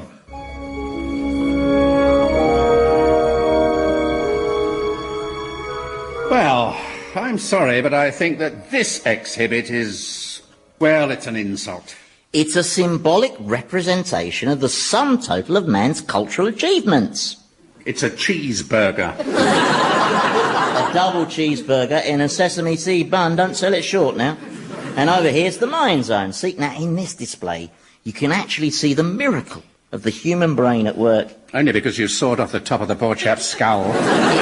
If you just touch that bit of his brain there, it makes his arm jerk up. Look. I'm sorry, this is all very cynical and, well, cheap. Especially when you consider that the brain is arguably nature's greatest triumph, whose mysteries, hopefully, scientists will one day unravel. Oh, yeah, and how will the eggheads manage that, then? Well, one theory is that we'll invent nano-robots that can get inside the brain and see exactly what's going on. Well, you and I could do that now. Eh? Yeah, I could shrink us to microscopic size and take us inside a brain. Could you? Oh, yes, I've done it loads of times, mostly for recreational purposes. The last time was when I snuck inside Chris Evans's brain. I started whispering, "Chris, you are a god. Make them kneel down and worship you." So, Doddle, come on. Here we are. This is inside a brain? Yep. Whose brain is it? Scumspawn's. Hence the tumbleweed. Yeah. Oh, my God. What are those disgusting little things? Hey? They're brain lice. What are brain lice? Well, basically, they're very determined nits that like to be in the warm. And they infest demons? They infest demons, yes. And humans. Humans? Mm-hmm. Well, how come medical science doesn't know about them? Oh, they do, but they've hushed it up. They're worried the public will blame it on genetically modified foods. How do you know if you've got them, then? Well, you know that feeling when you meet someone you know really well, but you just can't remember his name? Yes? That's because the brain lice have eaten it. So how do you get rid of them? Well, the only surefire method is to cook them by holding your mobile phone next to your ear. Oh, my God, what is that? What? There, that great formless furry thing lumbering across Scumspawn's brain. Is that another parasite? Oh, no. That's one of his thoughts. Are you sure? How do you know it's one of his thoughts? Well, for a start, it looks lonely. Look, I just know, Prof, OK? All demons have bog-standard, heavy, clumsy thoughts which glump around your bog-standard demon's brain, which is barren, basic and empty. Ah, but with a lot of spare capacity. What? Spare capacity. I mean, if Scumspawn were to start to fill all this space with thoughts and ideas, well, he'd discover a huge amount of untapped potential, wouldn't he? But he's Scumspawn. By definition, he has the potential of a Rice Krispie. How do you explain his discovering that extraordinary talent for the saxophone? Oh, don't go on about the saxophone thing. He just picked it up and played it. It was a fluke. A fluke? Yes. These long odds things come true sometimes. You know, people win lotteries. Builders finish on time. Life's unpredictable. There was this case I know of, right? Some bloke, he met the girl of his dreams. And then on the wedding night, he discovered that she was his long-lost sister, right? Now, what were the odds against... Oh, no, hang on. That wasn't a luck thing. I organised that. Look, why don't you just face facts? Scumspawn is more than just the basic creature that... Oh, my God, what's happening? What?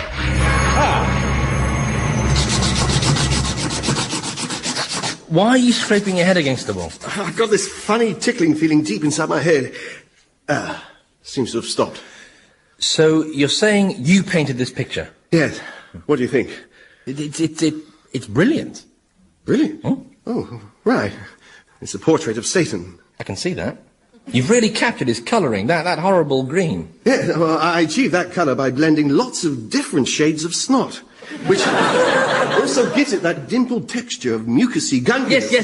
Yes, all right, don't destroy the mystique. I'm particularly pleased with the eyes. Oh, yes, you've got exactly the right shade of paranoid orange. But I also think I've managed to get the inner sadness that's always there. Inner sadness? Yes, you must have noticed it. No, I find it hard to get past the sadistic gleam, really. Hello, that's odd. What is? Well, I've got a funny tickling inside my head now. Oh, look out! What's happening? Watch your back. So, this is Thomas's brain. That's right. This is the section that receives messages from his nervous system.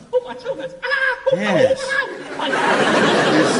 His nervous system does seem particularly nervous. Yep, jumpier than a lavatory attendant who's just seen George Michael walking.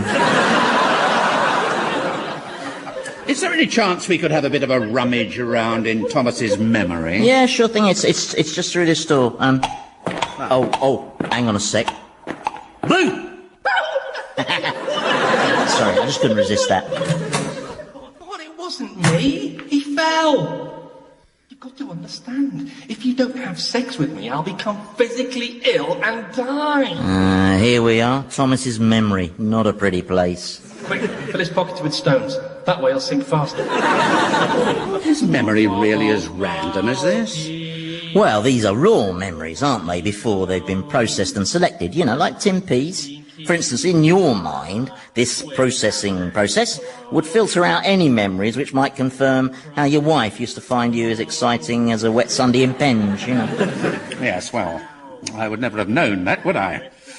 If you hadn't taken me up to the living world to eavesdrop on her.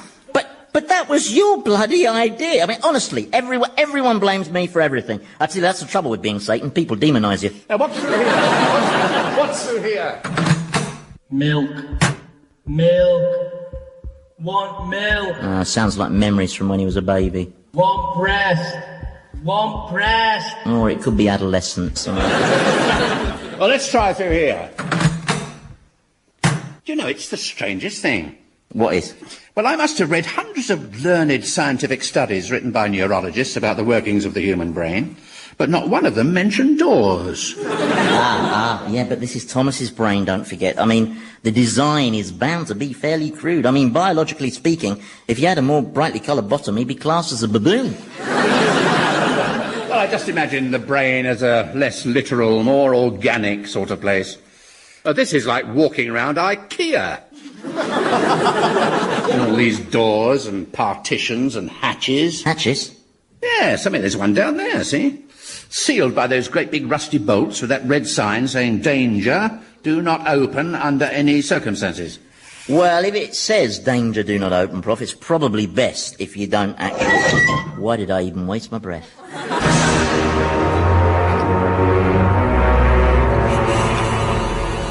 Yes, I really have caught the look in Satan's eyes. Fascinating things, eyes, aren't they? Sometimes you look into someone's eyes and you feel you can read their innermost thoughts. I know what you mean. I remember this expression in my parents' eyes. Hard to describe. It was a look of disappointment, tinged with just a hint of terror. I can picture it now. I can see their eyes staring up at me from that well. Do you think I should show my painting to Satan?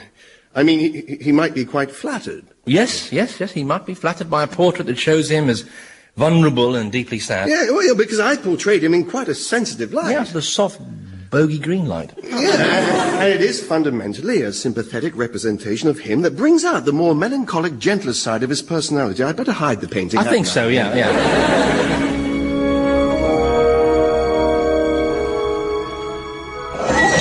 67 and 68. There. Look, Prof, if something is secured by 68 bolts, that implies it's supposed to be kept shut. Yeah, exactly, but why? Perhaps because whatever's under this hatch cover is so dreadful that it has to be locked away, sealed up, because it's something Thomas would feel ashamed of. Something Thomas would feel ashamed of? No, sorry, I can't get my head around that one. No, it's too weird a concept. But the key I'm looking for might be in here. The defining experience or experiences that stopped him growing emotionally. He chose not to grow. It meant he had more fun. And here's your invite, Ben. It's another memory. And here's your invite, Saskia. And yours, Patrick. What about me? Aren't I invited to your stupid birthday party? No, Thomas. Mummy says she doesn't want me to invite you. Why not? Because of what happened when you came round to play and played those naughty games. What naughty games? Hide and seek. What's naughty about hide and seek? It took the police 12 days to find my little brother. Is that my fault? Yes, it is. You hid him on an oil tanker bound for Tangiers. He likes boat rides. And my mummy was very cross about all those other games you showed us. Pin the tail on the postman and blind man's buff. Using a real blind man. Oh, shut up, you big sissy. My mummy says she won't have you in our house again. She says every time you come round, you make a terrible mess in her bedroom and all her expensive jewellery goes missing. Oh, leave off. Your mummy hasn't got any expensive jewellery. Now, Paul's mummy, she's got expensive jewellery. Not anymore, she hasn't. Thomas, my daddy says he thinks you're the most interesting little boy he's ever met. Oh, thank you, Patrick. Yes, he says you're a psychopath. A psychopath? Yeah, he said in all his years as a psychiatrist, you were the most obvious psychopath he'd ever seen. I'm not a psychopath, and if anyone tries to ride their bike along me... Anyway, you're not invited to my party, and that's that. So I'm the only kid in the nursery not invited? That's right. But you shouldn't do so many bad things. Why do you do such bad things, Thomas? Well, I don't understand why I do those things, do I? I'm only 5. You have to be grown up to understand something like that. You have to be at least 9. It's not fair. I want to go to the party. Oh, don't close the hatch. He was crying. I was enjoying that. Well, that was obviously it, wasn't it? The experience that arrested his emotional development. And he's kept it shut away, not because he's ashamed of it, but because it's just too painful a memory. Oh, that's sentimental drivel. Being rejected so totally by the other kids obviously crystallised his sense of alienation and inadequacy and... Do you want a violin for this bit? Well, I would have thought you, of all people, would understand about feelings of alienation and inadequacy. I mean, after all, you... I what? No, it's nothing. It's really not important. And magma's coming out of your ears. Only it sounded as if you were saying I was inadequate, but I can't imagine you'd be so stupid. No, it's hard to believe, isn't it? So, what is your explanation? My explanation, yes. Such is the power and indeed the scope of your intellect that you will be able to imagine what it might be like for someone to have inadequacies of that kind. And indeed, you don't believe a word of this, do you? Well, let's just say that as liars go, you're hardly in the Jonathan Aitken class. Well, I did my best. Well, fortunately, Prof, I've decided to be merciful. Hardly the response of someone riddled with supposed inadequacies. I think you'll agree. No. However, if you should repeat any of this ill-founded rubbish in company, thus undermining my imperial authority, then I'm afraid I shall be obliged to punish you in ways so extreme and traumatic that even I will need to lie down afterwards. Do I make myself clear? Horribly so. Right, now let's head home. I need to supervise the next entertainment at my antidome. Papal bullfighting. Oh, I suppose that'll be popes. Fighting bulls, yes. Armed only with their cloaks and some sticks of celery. Should be a good test of their infallibility, shouldn't it? Now, come on, let's go. No, actually, there's one more bit of the brain I'd like to see. That's the control centre. You know, that coordinates and orchestrates everything. I suppose you call it the consciousness. I mean, that bit that tells us who and what we are. Well, I've no idea where that is. I mean, Thomas probably hasn't even got one, has he? I mean... Well, perhaps it's through here. Oh, for... Oh, baby, yeah. Oh, yeah. Fast. Oh, I think this must be the libido. Yeah.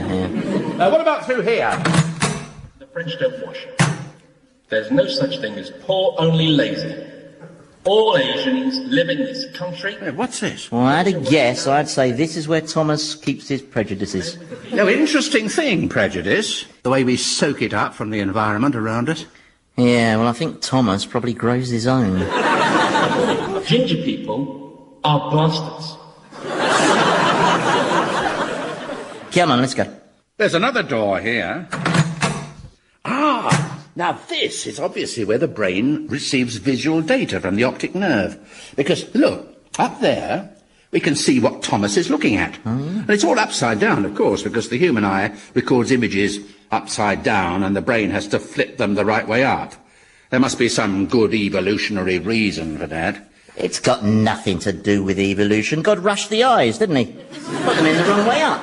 All the angels told him, but he wasn't having it. Frankly, as a god, you'd have thought he'd be big enough to accept criticism, but no. He was useless at that handyman stuff. Oh, no, he says, I've ended up with an extra bit left over. I know, I'll just stick it on at the top of the legs and look at the trouble that caused. You know, if you bend over like this, you can make out what Thomas is looking at. Hey, it's scum spawn. Burying something. It looks... Oh, good Lord. Right, we are definitely going back now. Scumspawn, what are you burying? Nothing, my prince, nothing. I saw it. We were inside Thomas's brain and we saw it through his eyes. You been in my brain? That's trespass. If you've damaged my brain. Oh, yeah, now we manage that then, eh? Now then, Scumspawn, show me the picture. Very well, my liege. This is astonishing. I mean, what a fantastic portrait of you, eh? It must feel like looking in the mirror. I never look in the mirror. Oh, why not? Because I don't have a bloody reflection, do I? That's why I always look so untidy. You try keeping yourself presentable without a reflection, you have to make do with giving yourself a quick feel all the time. Now, who painted this? I did. You did? Well, what did I tell you? There's lots of untapped potential. What materials did you paint it in, Scumspawn? He used a blend of various snots. Now, let me get this clear, Scumspawn, because I wouldn't want to boil you into demon soup over a misunderstanding. You have taken it upon yourself to do a portrait of me in snot. You know, the eyes are especially good. He's really captured your look of inner sagaciousness. Yes, that's what I was going for. All right, so did you enjoy painting this thing? Oh, yes, indeed. I couldn't begin to describe the sense of joy as the painting developed. I felt I was growing into a fulfilled, rounded individual. Oh, right. Well, perhaps I should start up art classes for all the demons. Well, that's a good idea. No, it isn't. It's sarcasm. The one about you and the soup is a good idea. Yes, my prince. See, Scumspawn, demons are not supposed to become individuals, okay? They exist for no other purpose than to serve me. Now, I appreciate that you've put a lot of love and care into this painting of yours, and I'm sure you want to keep and cherish it. That's right. Which is why you have to burn it. Burn it, my prince? Oh, but that's... Burn it, Scumspawn, here and now, on this fire that I've just so thoughtfully provided. I'm waiting, Scumspawn, put the painting on the fire. I'm filled with despair. Yeah, well, you'll be filled with croutons if you don't do as I say. Very well. There. Anyone wants me?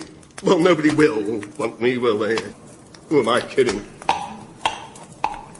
That was the most dreadful piece of bullying. Oh, come on, you couldn't fault the technique. Anyway, I don't see what all the fuss is about. It's a lousy portrait. It doesn't look anything like, well, what I think I look like.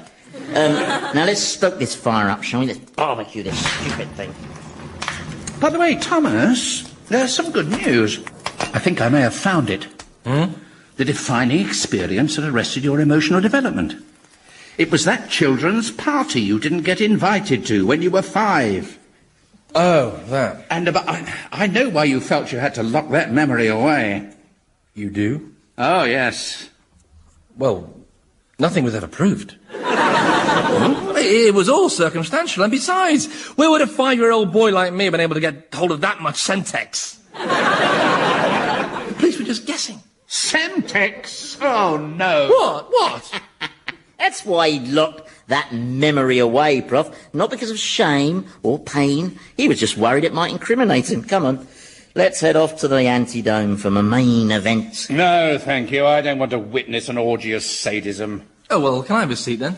Why not? Yeah, because you appreciate a bit of entertaining savagery, don't you, Thomas? Oh, yes. Well, I can promise you a great view right in the middle of the excitement. We'll go by dragon. You're not scared of flying, are you? No. No, well, not yet, anyway. It'll be a really exciting show. Right. Yeah. Do I need to take anything?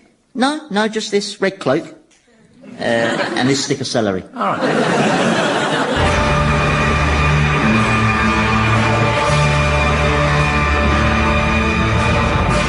Old Harry's Game featured Andy Hamilton as Satan, James Grouth as the Professor, Jimmy Mulville as Thomas, and Robert Duncan as Scumspawn, with Felicity Montague, Philip Pope, Nick Revel and Michael Fenton-Stevens.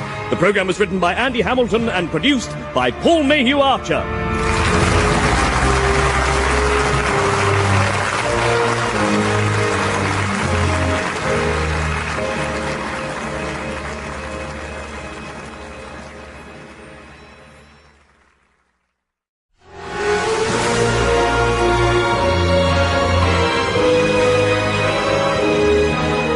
Harry's Game by Andy Hamilton, starring James Grouth as the Professor, Jimmy Mulville as Thomas, Robert Duncan as Scumspawn, and Andy Hamilton as Satan.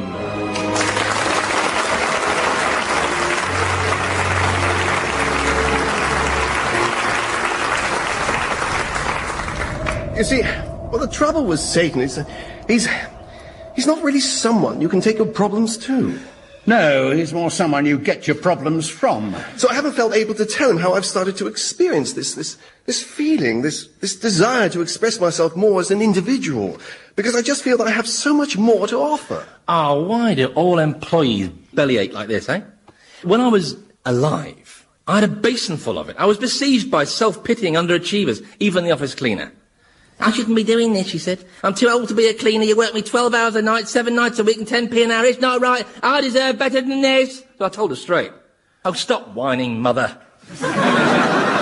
One more word out of you, and next stop it's Euthanasia Gulch. Greetings, fleshlings, and how are you? Well, we're... I'm not interested. No, I'm just making conversation. Just because someone asks how you are doesn't mean they want to know. Any moron knows that, isn't that right, Scumspawn? Indeed so. Yes. Have you been out causing discord in the world of men? Oh, haven't I just? I tell you, I've discovered this brilliantly efficient method of mischief making. Oh, it causes the most massive explosions of conflict and blind hatred, and all I have to do is drive around London in a white van. Sometimes I don't even have to drive inconsiderately. Just seeing the white van seems to set them off. It's sort of racial memory, I don't know. There's nothing clever about triggering road rage. No, you're right, it is pretty easy. But yeah, did you know, right, that you only have to change the direction of 2 of the one-way signs in Oxford, and all the cars just keep going round and round? Yeah. There are drivers blacking out from hunger. It's hilarious. Oh, really? I must say, though, that as road rage manufacture goes, it wasn't quite the finest coup of my career.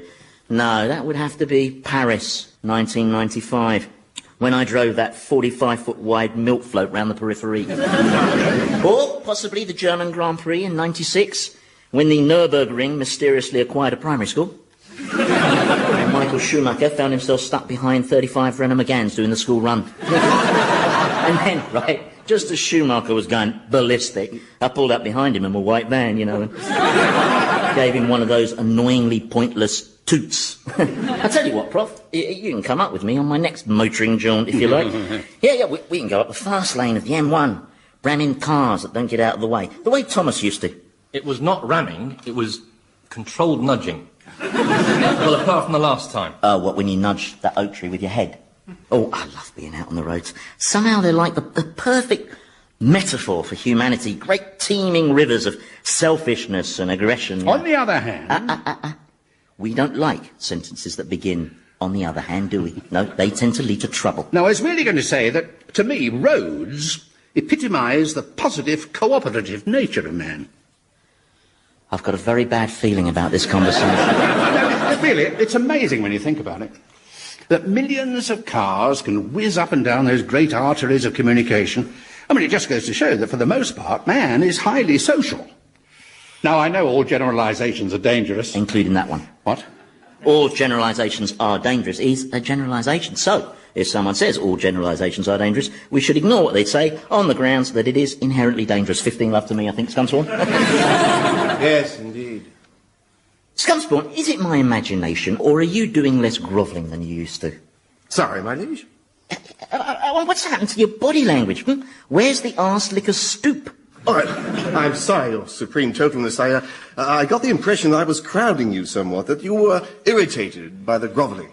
Well, that's true. Grovelling can be irritating, but not as irritating as the absence of grovelling. Now, where were we? Well, as I was trying to say before you started quibbling over semantics... Is quibbling the right word? No, I think probably querying is the verb you're looking for, actually. Look, my point is that man is successfully social, and this is because, at an everyday level, most people respect the otherness of other people's lives. Oh, right. What, like the way you respected the otherness of your widow's life? By interfering from beyond the grave to stop her marrying her new love? Well, that was different. Different? Yes, different in the sense that she... Actually, I don't think it's useful to get bogged down on specifics. No? No, because then the broad argument gets swamped by all the details. Oh, right, yeah. I see. What, like the details of how you got me to sabotage her wedding ceremony? Well, yes, I did ask you to stop it. But I didn't stipulate that you should materialise in the church and expose the vicar as a closet Satanist. Well, it stopped the ceremony, didn't it? And I certainly didn't ask you to do that while taking on the form of Gabby Roslin. Well, I just felt that the word of Gabby Roslin would carry a little more moral authority than that of Beelzebub. All right? Call me a pessimist if you... Honestly, you try and be helpful, I don't know. How is she, anyway, my Deborah? Oh, seems okay. When did you last see her? When I was double parking the white van by the roadworks on Wandsworth High Street. Honestly, you're Deborah's language, eh? She swears like the Queen Mum's parrot. Well, where was Deborah going in Wandsworth? Well, nowhere. Thanks to me, but in theory, I'd say she was en route for the prison. It's where Rory O'Donnell is. Oh, right, the jockey. She was trying to marry, yes. So he's been found guilty, then? Yeah, he got 4 years in prison for race fixing and a 1-week ban from the jockey club. And the fact that he needed the money to pay for his 6 sisters' hospital fees... was not accepted as mitigation, no. The judge said it was irrelevant, as was the fact that the judge himself had lost $3,000 on one of the fixed races. Yes, His Honour said he had no hesitation in imposing the maximum sentence allowed by law, which in his opinion was woefully inadequate. Is she still in love with Rory? Yeah, she's still afflicted with that cringe-making emotion. In fact, she intends to marry the man. What, in prison? Well, it'll have to be now, won't it? Because somebody got their church wedding abandoned, didn't they, eh? I'm afraid your selfish conduct in all this effectively demolishes your picture of man as a respecter of otherness. It's game, set... No, my general point still stands. Because if humans didn't display this mutual respect, then you wouldn't have the great cooperative social ventures like, cities, or the international air networks, the UN, the space programme, the World Cup. The World Cup? Yes. I mean, of course, I know there's always an element of conflict and competition.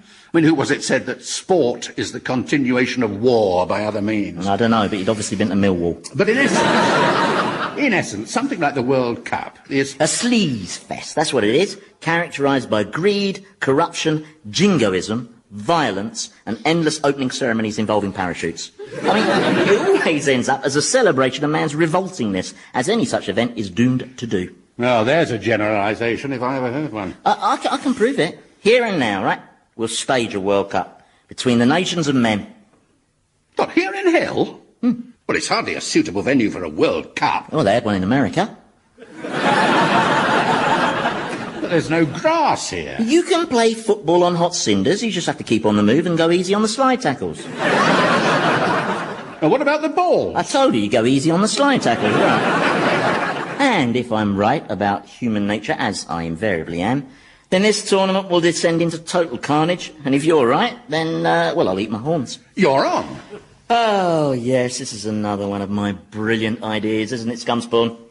Yes, indeed, my prince. And I'll have the rest of that grovel now, please. Sorry, it's a fantastic idea, your infernal perfectness. I feel honoured to have witnessed its inspired inception, O supreme emperor of the realm of infinite despair.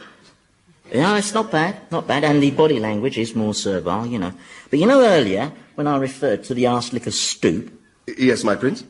I was speaking figuratively. Oh!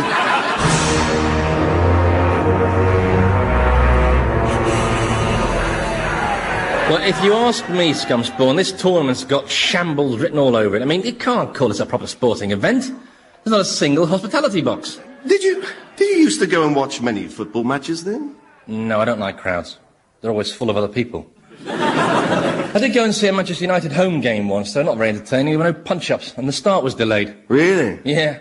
Just before kick-off, the whole of Old Trafford was deafened by this incredibly loud klaxons, this alarm system. Oh. Yeah. Apparently, a Mancunian had tried to enter the stadium.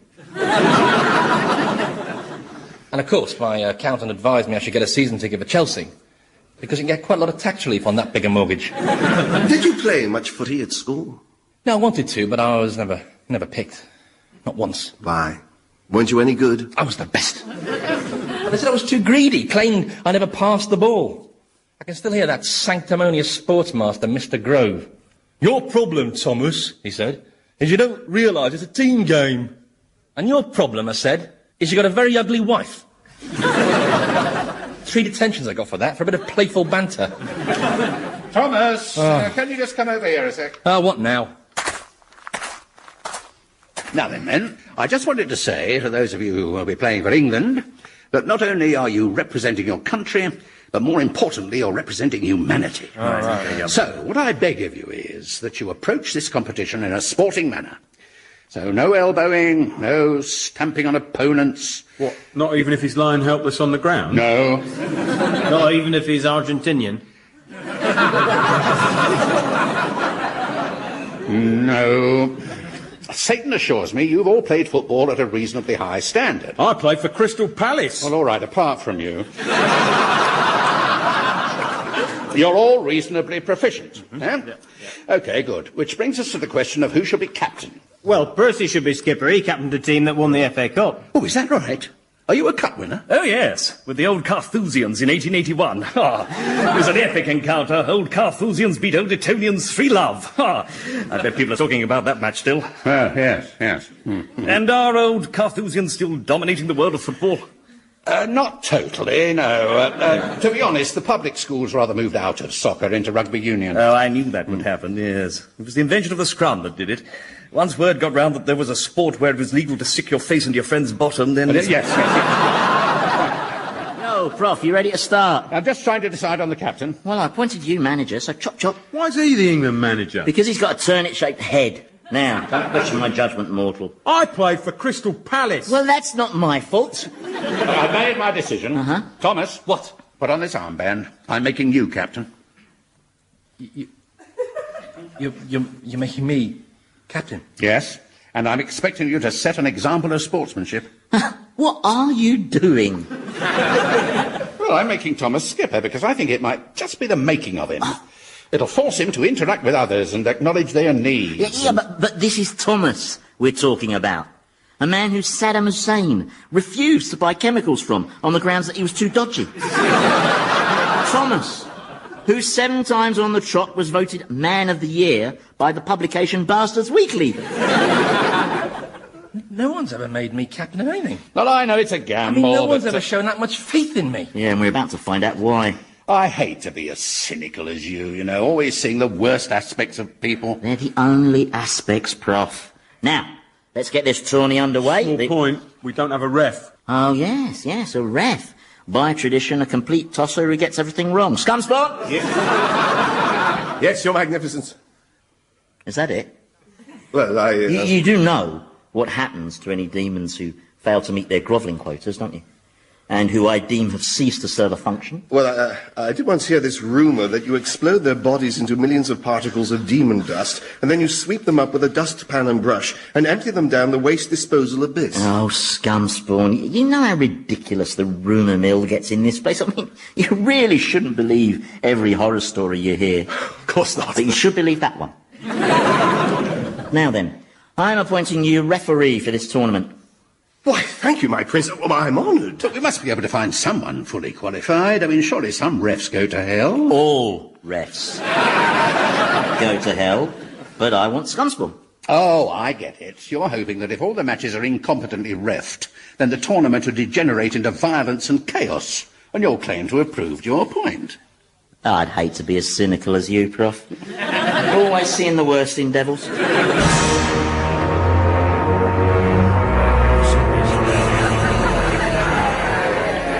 All right, now then. You demons have been given the special treat of being allowed to watch the mortals play their football tournament. What's football?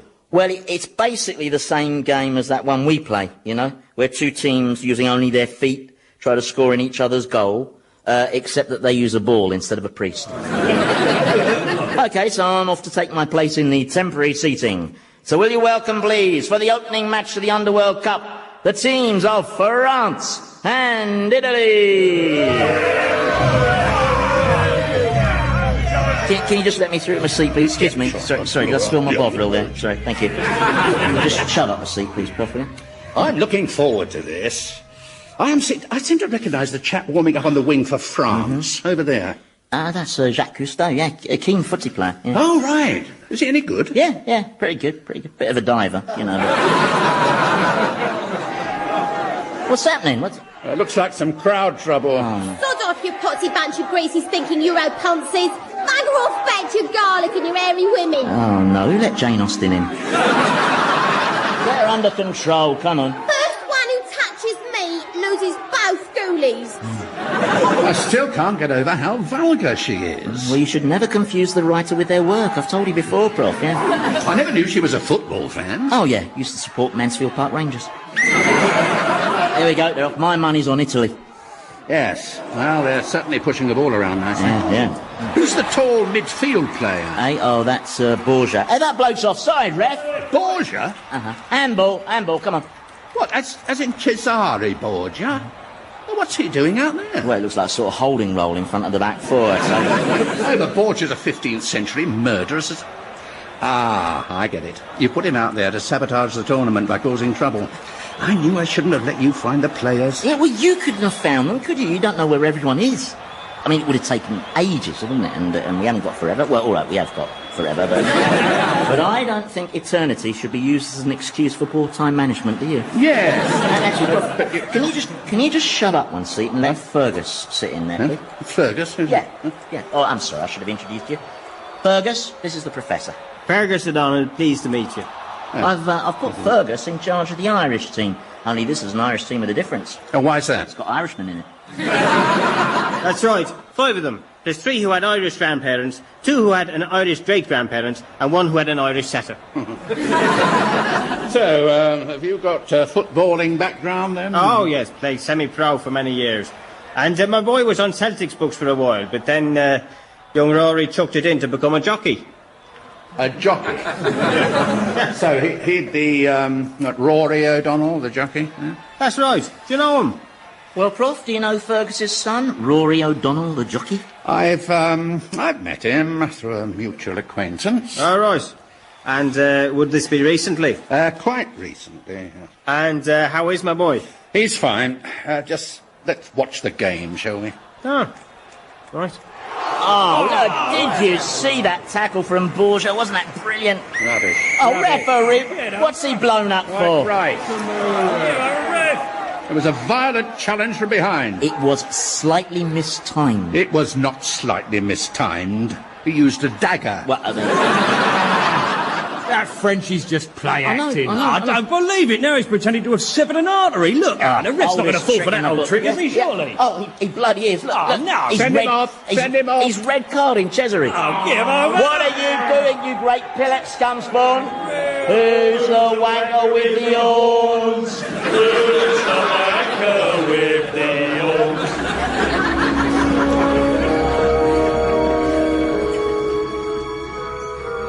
OK, lads. Now, you've done England proud so far. In the face, I might say, of some pretty awful provocation. Absolutely. Especially in the game against Romania.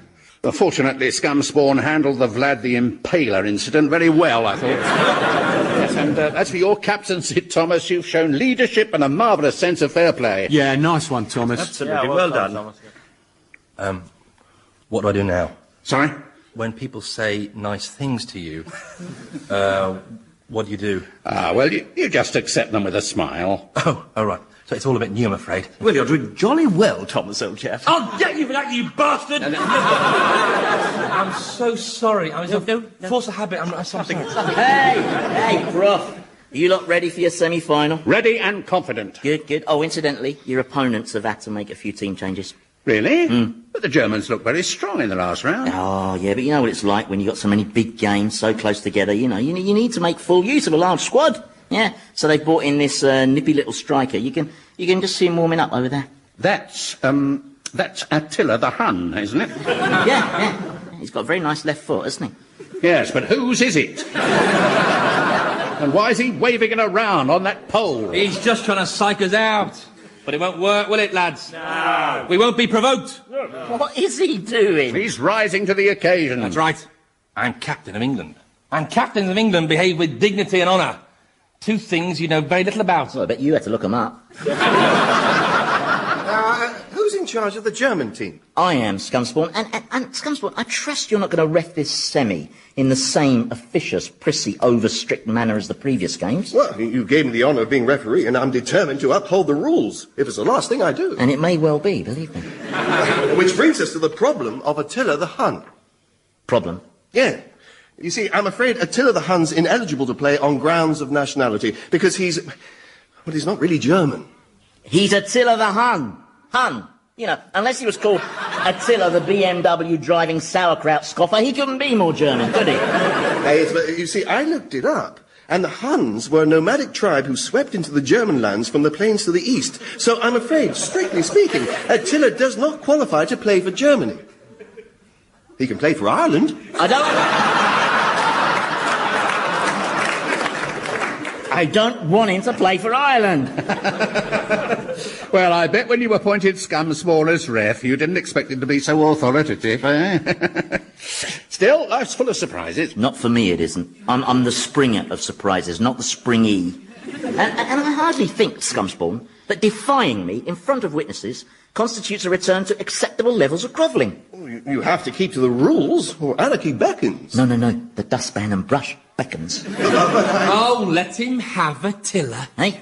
Well, you're obviously one of those people who just has to cheat. But we're not bothered. We'll rise above it. Bobby, lads! Well said, Skipper. Good. That's right. I mean, the whole point of this event is to show sport as a manifestation of man's civilised social nature. So regardless of what you do, we shall play this semi in a spirit of sportsmanship and fair play and decency as we whip your big hairy asses.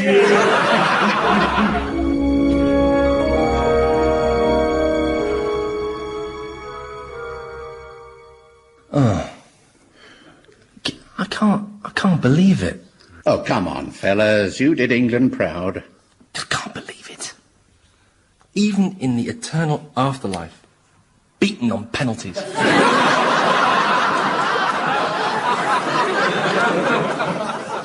By Germany. Again. Now, come on, heads up. I just came back to say hard luck, fellas. I thought you did really well.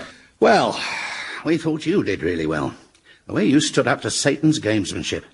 Especially when he tried to substitute his entire midfield with that pack of Rottweilers. Well, they weren't on the team sheet, you see. Quite right. Also, even though there is no specific rule on the use of attack dogs, I'm pretty sure it's against the spirit of the game. Abso-jolly-looply. Quite. You know, I think in time Satan will come to respect the firm line I took on the matter. Don't you? Yes, I'm sure you're right. I mean, I know he used some harsh words at the time with a lot of F's and C's in them, but I think that was the adrenaline talking. Yes, I expect so, yes. You're not singing anymore. You're not... Professor. Well, and another well for luck, eh? Oh, what went wrong? Well, anyone can lose in a penalty shootout. It's a lottery. Not when England are playing it, isn't? Fletcher and Thomas. Oh, that penalty. You'll be disappointed when you see that one back. Yeah, well, I'm hardly likely to see it back, am I, given that we're it... Oh, no, you bloody well filmed it, haven't you? Yes, from every conceivable angle, so we can also relive the rather unseemly confrontation that occurred after your penalty miss. Well, he started taunting me, didn't he? Attila. So I gave him a mouthful. No, you took a mouthful out of his ear.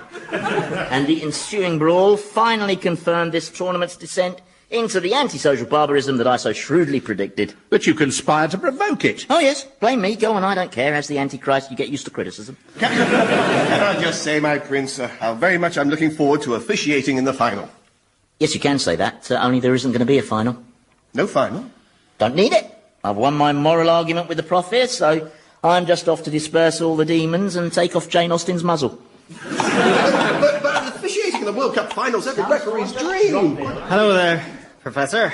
Oh, hello, Fergus. I just wanted to say bad luck on the penalties and everything. Well, I was thrown by the crossbar, not being a piece of street. Yes, all right, Fergus. Could we have a word in private, Professor? All right, very well, yeah. It's just I got the impression earlier that you knew a bit about my son's circumstances, and well, as a parent, I worry about him. You know, I mean, he's got a good heart, but he's always been a bit of a chancer, and he's not in any trouble, is he?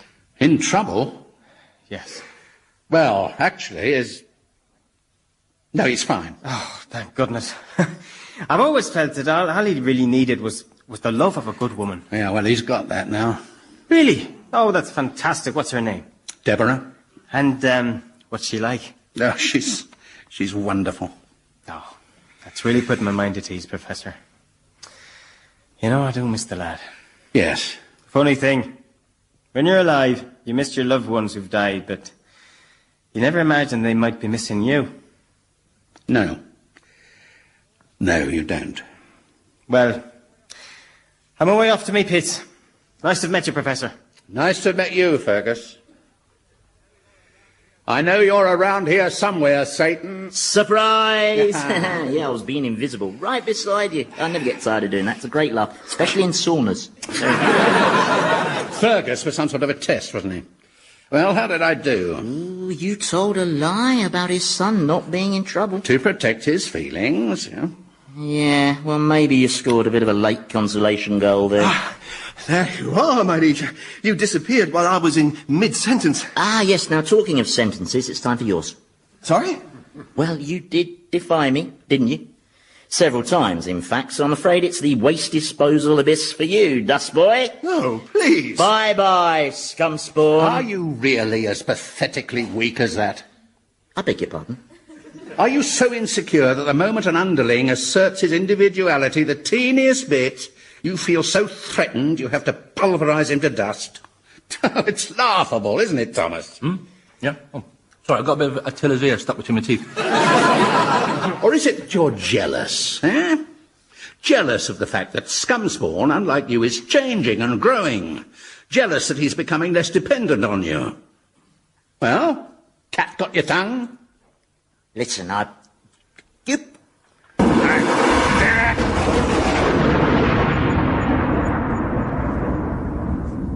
He's gone. And you know why, Professor? You struck a nerve. That's why he ran away. He knew you were speaking the truth. That's why he's so angry. He just can't handle it. And that's why he's coming back with a dustpan and brush. Oh, my God!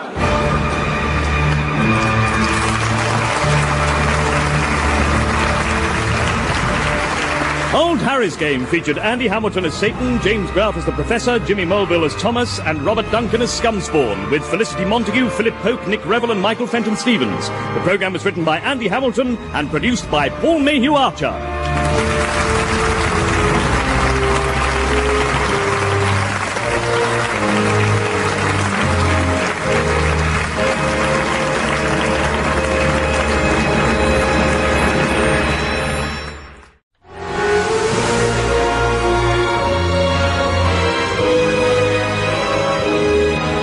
Harry's Game by Andy Hamilton, starring James Grout as the Professor, Jimmy Mulville as Thomas, Robert Duncan as Scumspawn, and Andy Hamilton as Satan.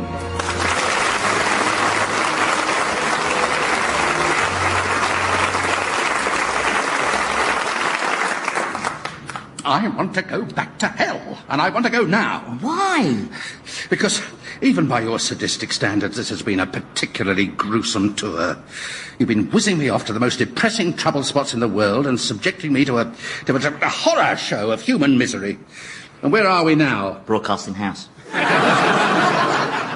What are we doing up on the roof? Oh, well, this is a good venue for me, because a lot of people come up here to commit suicide. You mean you come here to tempt people into killing themselves? Well, not just here. I do it all sorts of places, yeah.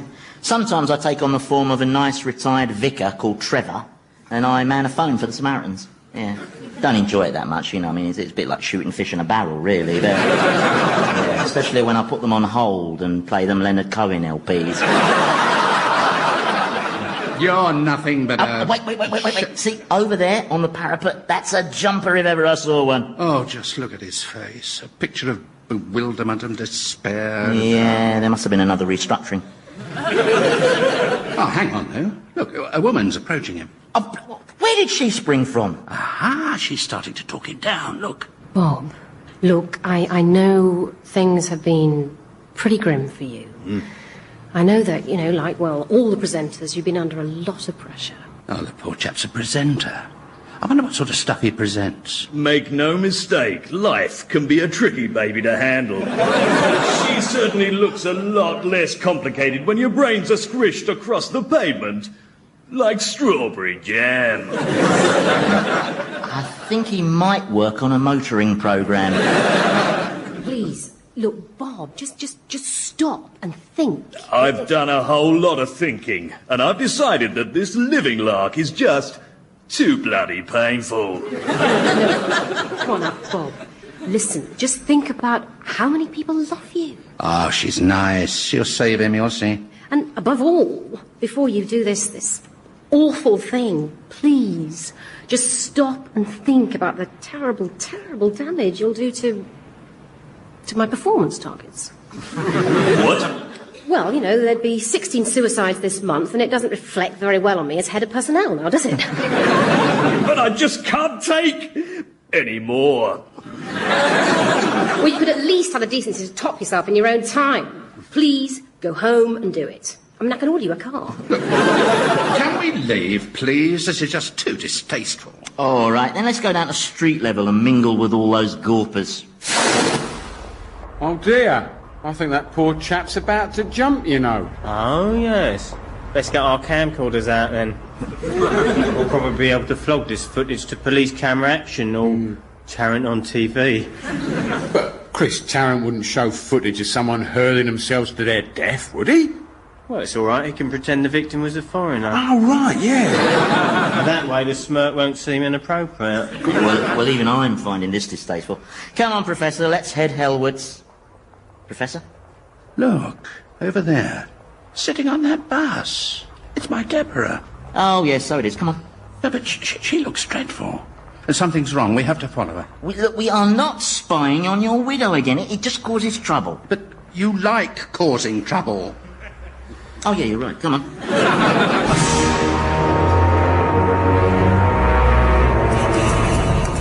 Do you know something, Scumspawn? For the very first time, I'm actually beginning to experience that special emotion which sets humans apart. Oh, what? Love? No, guilt. I'm experiencing definite twinges of shame about some of the bad things I did in my life, like shooting those elephants. Awful thing to do. I just picked them off with my rifle. Ripped their tusks out for the ivory. It was greedy. It was wrong. And it spoilt everyone's enjoyment of the circus. I wonder where Satan's got to. What are you so keen to see him for? He's going to destroy you. He said so. Yes, I know. He said he was going to pulverize me into demon dust, sweep me up with a dustpan and brush, and tip me down the waste disposal abyss. But I think you have to look at the subtext of what he was saying. And that was? That deep down he values me and is very fond of me. That's quite a lot of subtext, isn't it? Oh, God. Listen, Professor. I don't like rubbing people's noses in it, but only joking, of course I do. Why is he so pale? It's all my fault, you see. If I hadn't got Satan here to sabotage the wedding, well, Deborah would have been married, and well, now it seems that Rory O'Donnell is saying he won't marry her. He feels it only bring us shame and misery. And what with his being in prison and everything. In fact, he said he thinks it's better that they don't see each other again. She's heartbroken. I'm sorry, Professor. Oh, hello, Scumspawn. Didn't see you. Actually, I'm glad you're here. Really? Yeah, I need you. Oh, right. Yeah. Can you just stand there a second, okay? And keep perfectly still while I obliterate you. Obliterate me? Yeah, I said to keep still. It's not easy controlling the aim on these thunderbolts. They got a lot of juice in them. Well, with respect. We don't like sentences that begin with respect, do we? No. Because with respect is a meaningless form of words that people use just before they tell you you're talking bollocks. This is all because he's been discovering his talents, isn't it? For music and for painting. He's developing as an individual, and you feel threatened by the idea of him outgrowing you. Well, with respect. And because you feel threatened, he has to be eliminated. Well, what have you got to say for yourself? I say close your eyes because demon dust stings. No! Oh, what? What the bloody... Oh, no. Who are they? Oh, the light's blinding. Look at their wings. Shimmering white wings. Golden, radiant faces. They're angels. Yeah.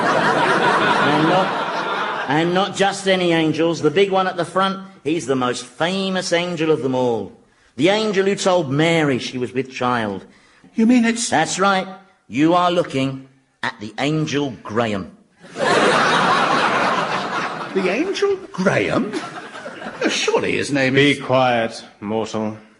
I am the angel Graham. And this is my support team, the angel Derek and the angel Steve. Hi. So, Satan. So, Graham.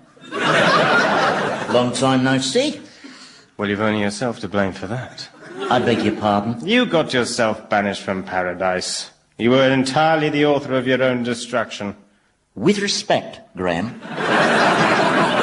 Look, I'm sorry, but I have to ask you this. You're not the angel Graham. Surely you're the angel Gabriel. No. That was a typo. Yeah, you see, no, it's true. The scribe who wrote up the Nativity couldn't read his own notes. And by the time he'd realised his mistake, well, it would have meant rewriting all the scrolls. Yeah, unfortunate, wasn't it, Graham? Yes, it was. Because it meant all mortals came to know you as Gabriel, didn't it? Yes. And Gabriel's a bit of a Nancy boy's name, really, isn't it? Yes. Did the biblical scribes make many mistakes, then? Yes, they certainly did. For instance, the third of the 10 commandments that Moses gave to the Israelites should have read, "Thou shalt not invade the Lebanon." Yeah. Well, if you ask me, that was no mistake, if you know what I mean. I mean, just like the location of the Promised Land. I mean, that was supposed to be in Belgium. Till some Hebrew got conveniently mistranslated. If we could just dispense with the nostalgia.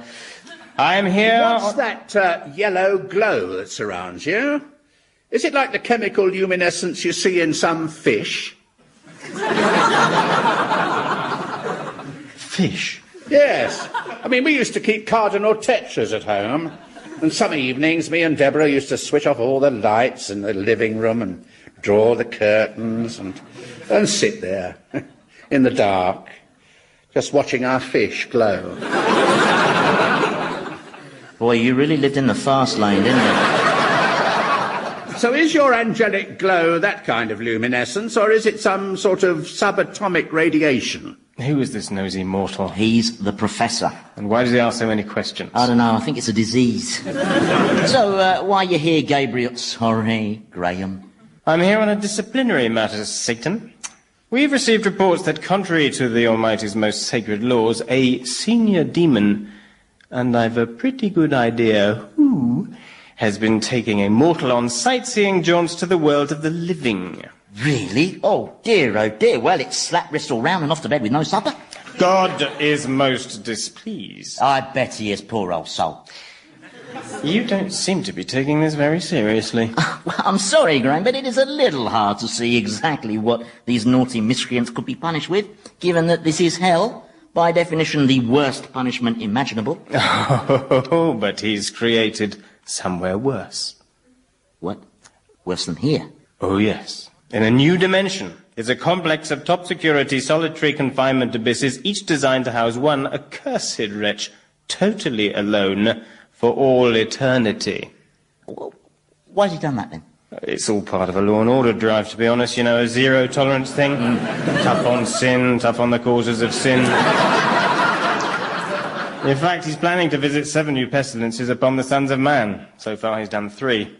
El Nino, mobile phones, and Vanessa Feltz. Well, look, you can reassure His Almightiness that I'm certainly not breaking any of his rules by going soft on the fleshlings. Oh, no, far from it. No, I continue to run a very strict punishment regime here. I mean, purely as an example, if you take this damned sinner here... Oh, no. Now, on a routine basis, I punish him with unbearable torments, like, say, turning his pubic hair into killer bees.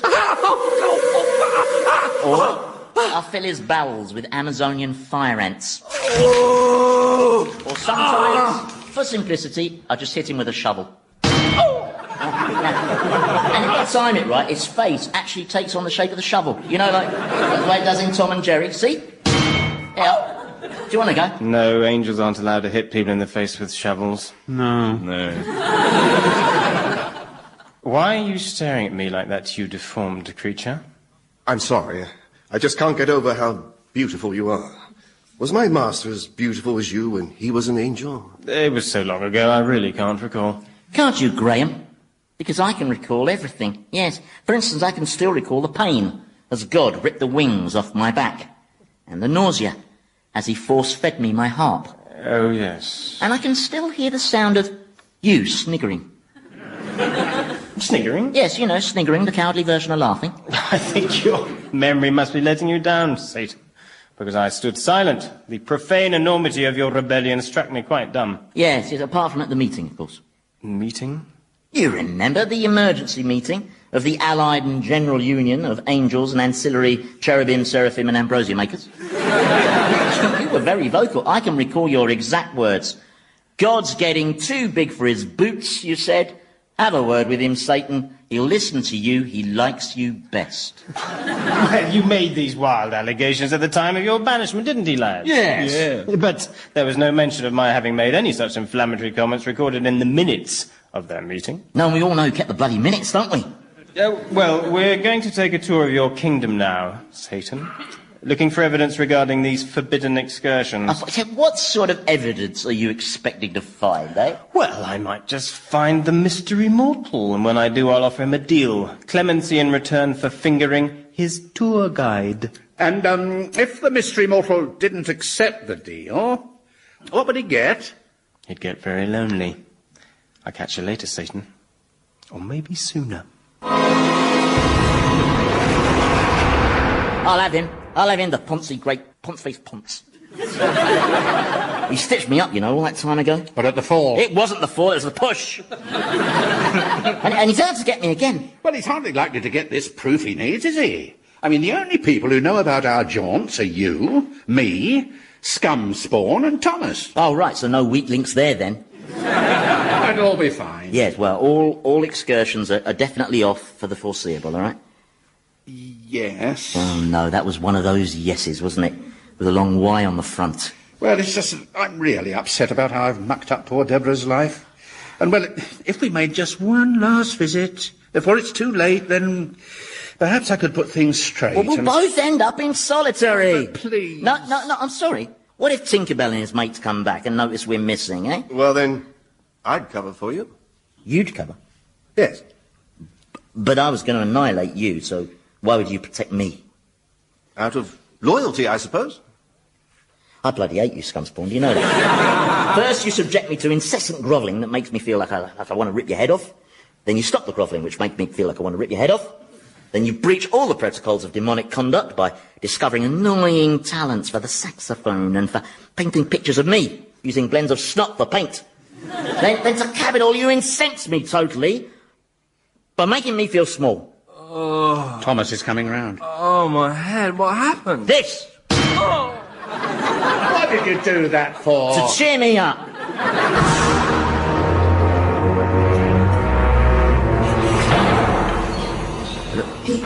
Look, can we just get this over with as quickly as possible and leave, please? Talk about cushy. This prison cell's got a TV in it. Eh? Rory O'Donnell, he's being allowed to watch TV. You can't call watching the telly a punishment, can you? Well, only on Saturday nights. Why is that woman reading the news standing up? Oh, well, that's Channel 5. They haven't got the budget for a chair. Hey, look, we're not here to watch telly. We're here to tell Rory here that cancelling his marriage to my wife was wrong, and that he has to marry her and jolly well make her happy. Right. Well, go on then. What? Well, tell him.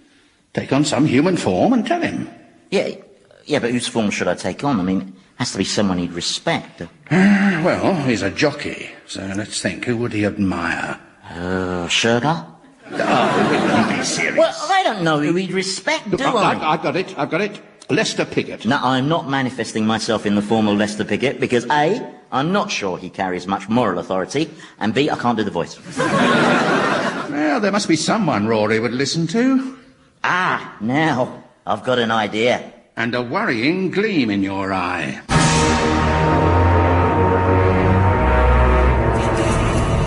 I'm sorry, obviously I'm being thick, but why mustn't we let on where Satan's got to? Well, to protect him. You want me to protect Satan? Yes. Otherwise, he'll be banished to the abyss of solitary confinement and will never see Satan again. And that's a problem, is it? Well, it could be. You don't know who they'd replace him with, and you know what they say. Better the devil you know. Yes, but the people who say that haven't met him, have they? I have. He's a shovel-happy little git. And I'll take my chances with a new devil. Thank you very much. Well, if Satan's banished, the same will happen to the professor. So? I'm not bothered. Gosh, this feels strange. Being back in my own bedroom. Oh, just look at my lovely Deborah. Fast asleep. Yeah, well, she's probably worn out from the heady excitement of watching the fish glow. Now, come on, what form do you want me to take and what do you want me to say? Well, tell me, is there such a thing as ghosts? Ghosts? Nah, they're an invention of the tourist industry. But if I appeared before Deborah, she'd probably presume I was a ghost, which I would be in a way. No, you are dead. You do not make personal appearances. That is so against the rules. Even more against the rules than our being here. But you could make it happen, couldn't you? Well, yes, theoretically I could, in theory, but, you know... Look, this will be the last favour I ever ask, I promise. I bloody hate you, Prof, do you know that? You make me feel all confused and bewildered, and you give me these feelings that... Well, feelings I don't like, frankly. They're icky, sissy kind of feelings. Oh, Sonic! There, you're a ghost. You're visible. All right. Would she be able to see you? No, I think finding Satan in her bedroom might prove a bit of a distraction, don't you? But you're sure she can see and hear me? Oh, my God! I think that answers your question. And if the professor goes, then, well, who'd help you continue this wonderful process of developing your personality into a human one? Are you seriously suggesting I'm dependent on the professor to do that? That somehow, without the professor, I'm doomed to remain as some deformed monster permanently poisoned by his hatred for the world and himself? Well, you're wrong, cowbonce. I don't need him. Shh! They're back.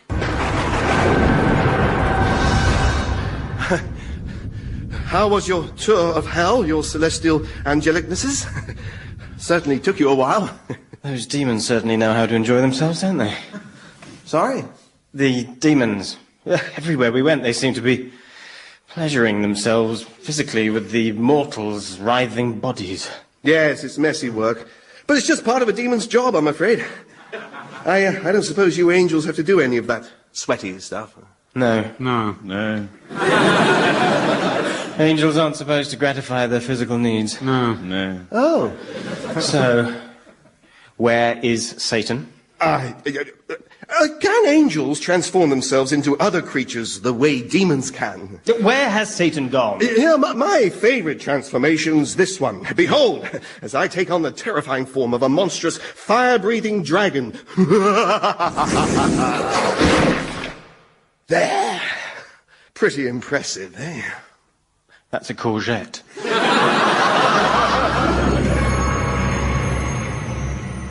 Richard, I don't understand. I haven't got time to explain, Deborah. I just came to say I want you to be happy. And that means you mustn't split up with Rory. He's the one who's called things off. Well, I know, but I think you may find he's changed his mind. Why? Well, he was persuaded to by someone whose opinion he respects very highly. Who? Well, it was, well, if you must know, it was the Pope. The Pope?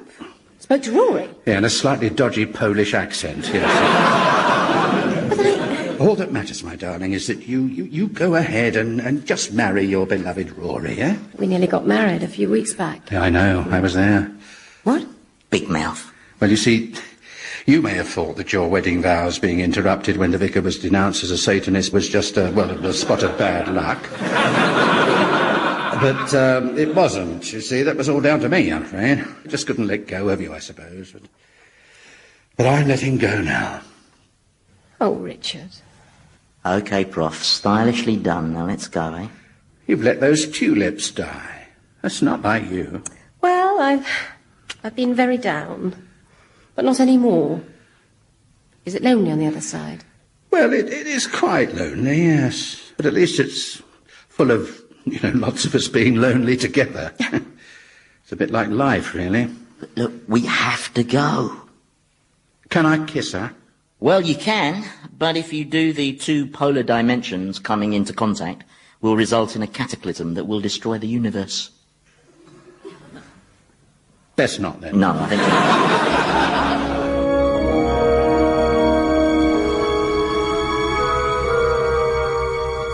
No, it'll be right this time. There! One dragon. I haven't turned into another vegetable, have I? No, you're a hamster. Oh, no! It's okay, no problem. Just reassume my form. And then I'll... You're stalling us, you pitiful beast. Now, where are Satan and the Professor? We're behind you, Graham. And where have you been? We've been doing a spot of feng shui. Feng shui? Yes, feng shui, the oriental art of tidying up.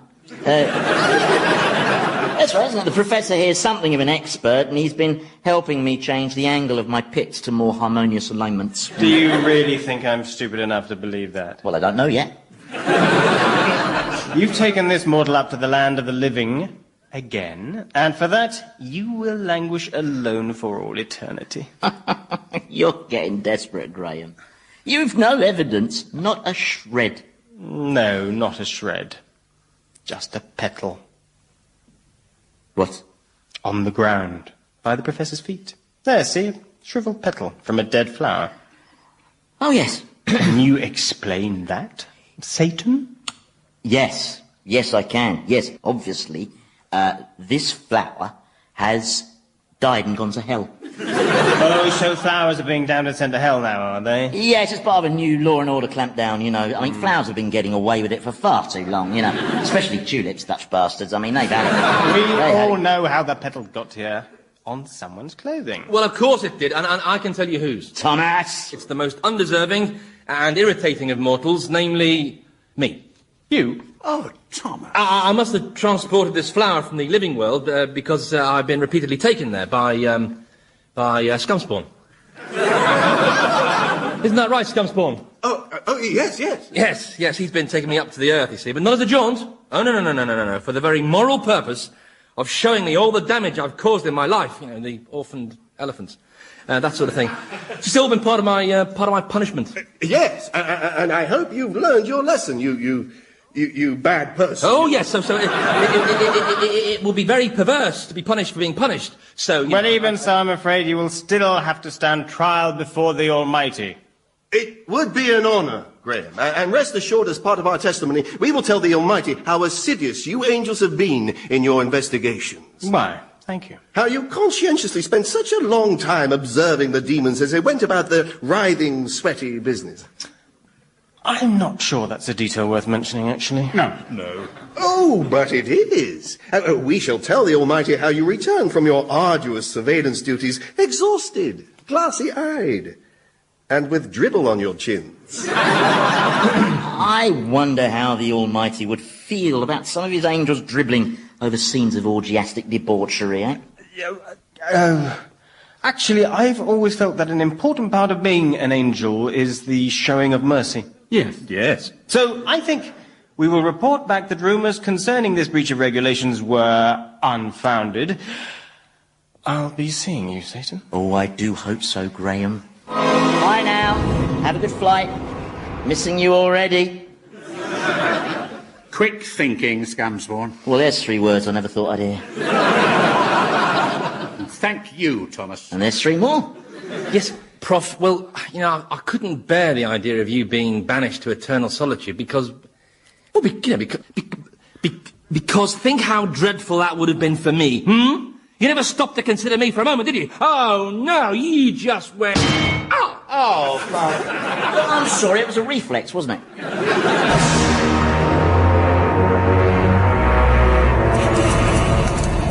Okay, you 3 arrivals, take 1 step forward while I sort this Everything out. okay, Scumspawn? Yes, my liege. Listen, Scummy, I've got some presents for you. Presents? Yes, this saxophone and this painting set.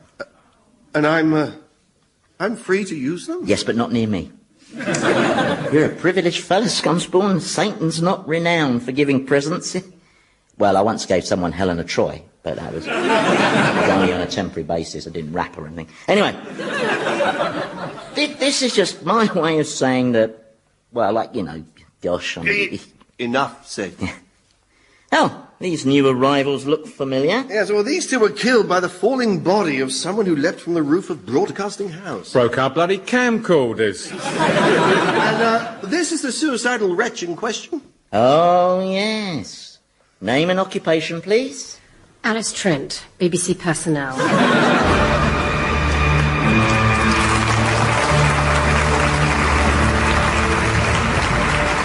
Old Harry's Game featured Andy Hamilton as Satan, James Grout as the Professor, Jimmy Mulville as Thomas, and Robert Duncan as Scumspawn, with Felicity Montague, Philip Pope, Nick Revel and Michael Fenton Stevens. The programme was written by Andy Hamilton and produced by Paul Mayhew Archer.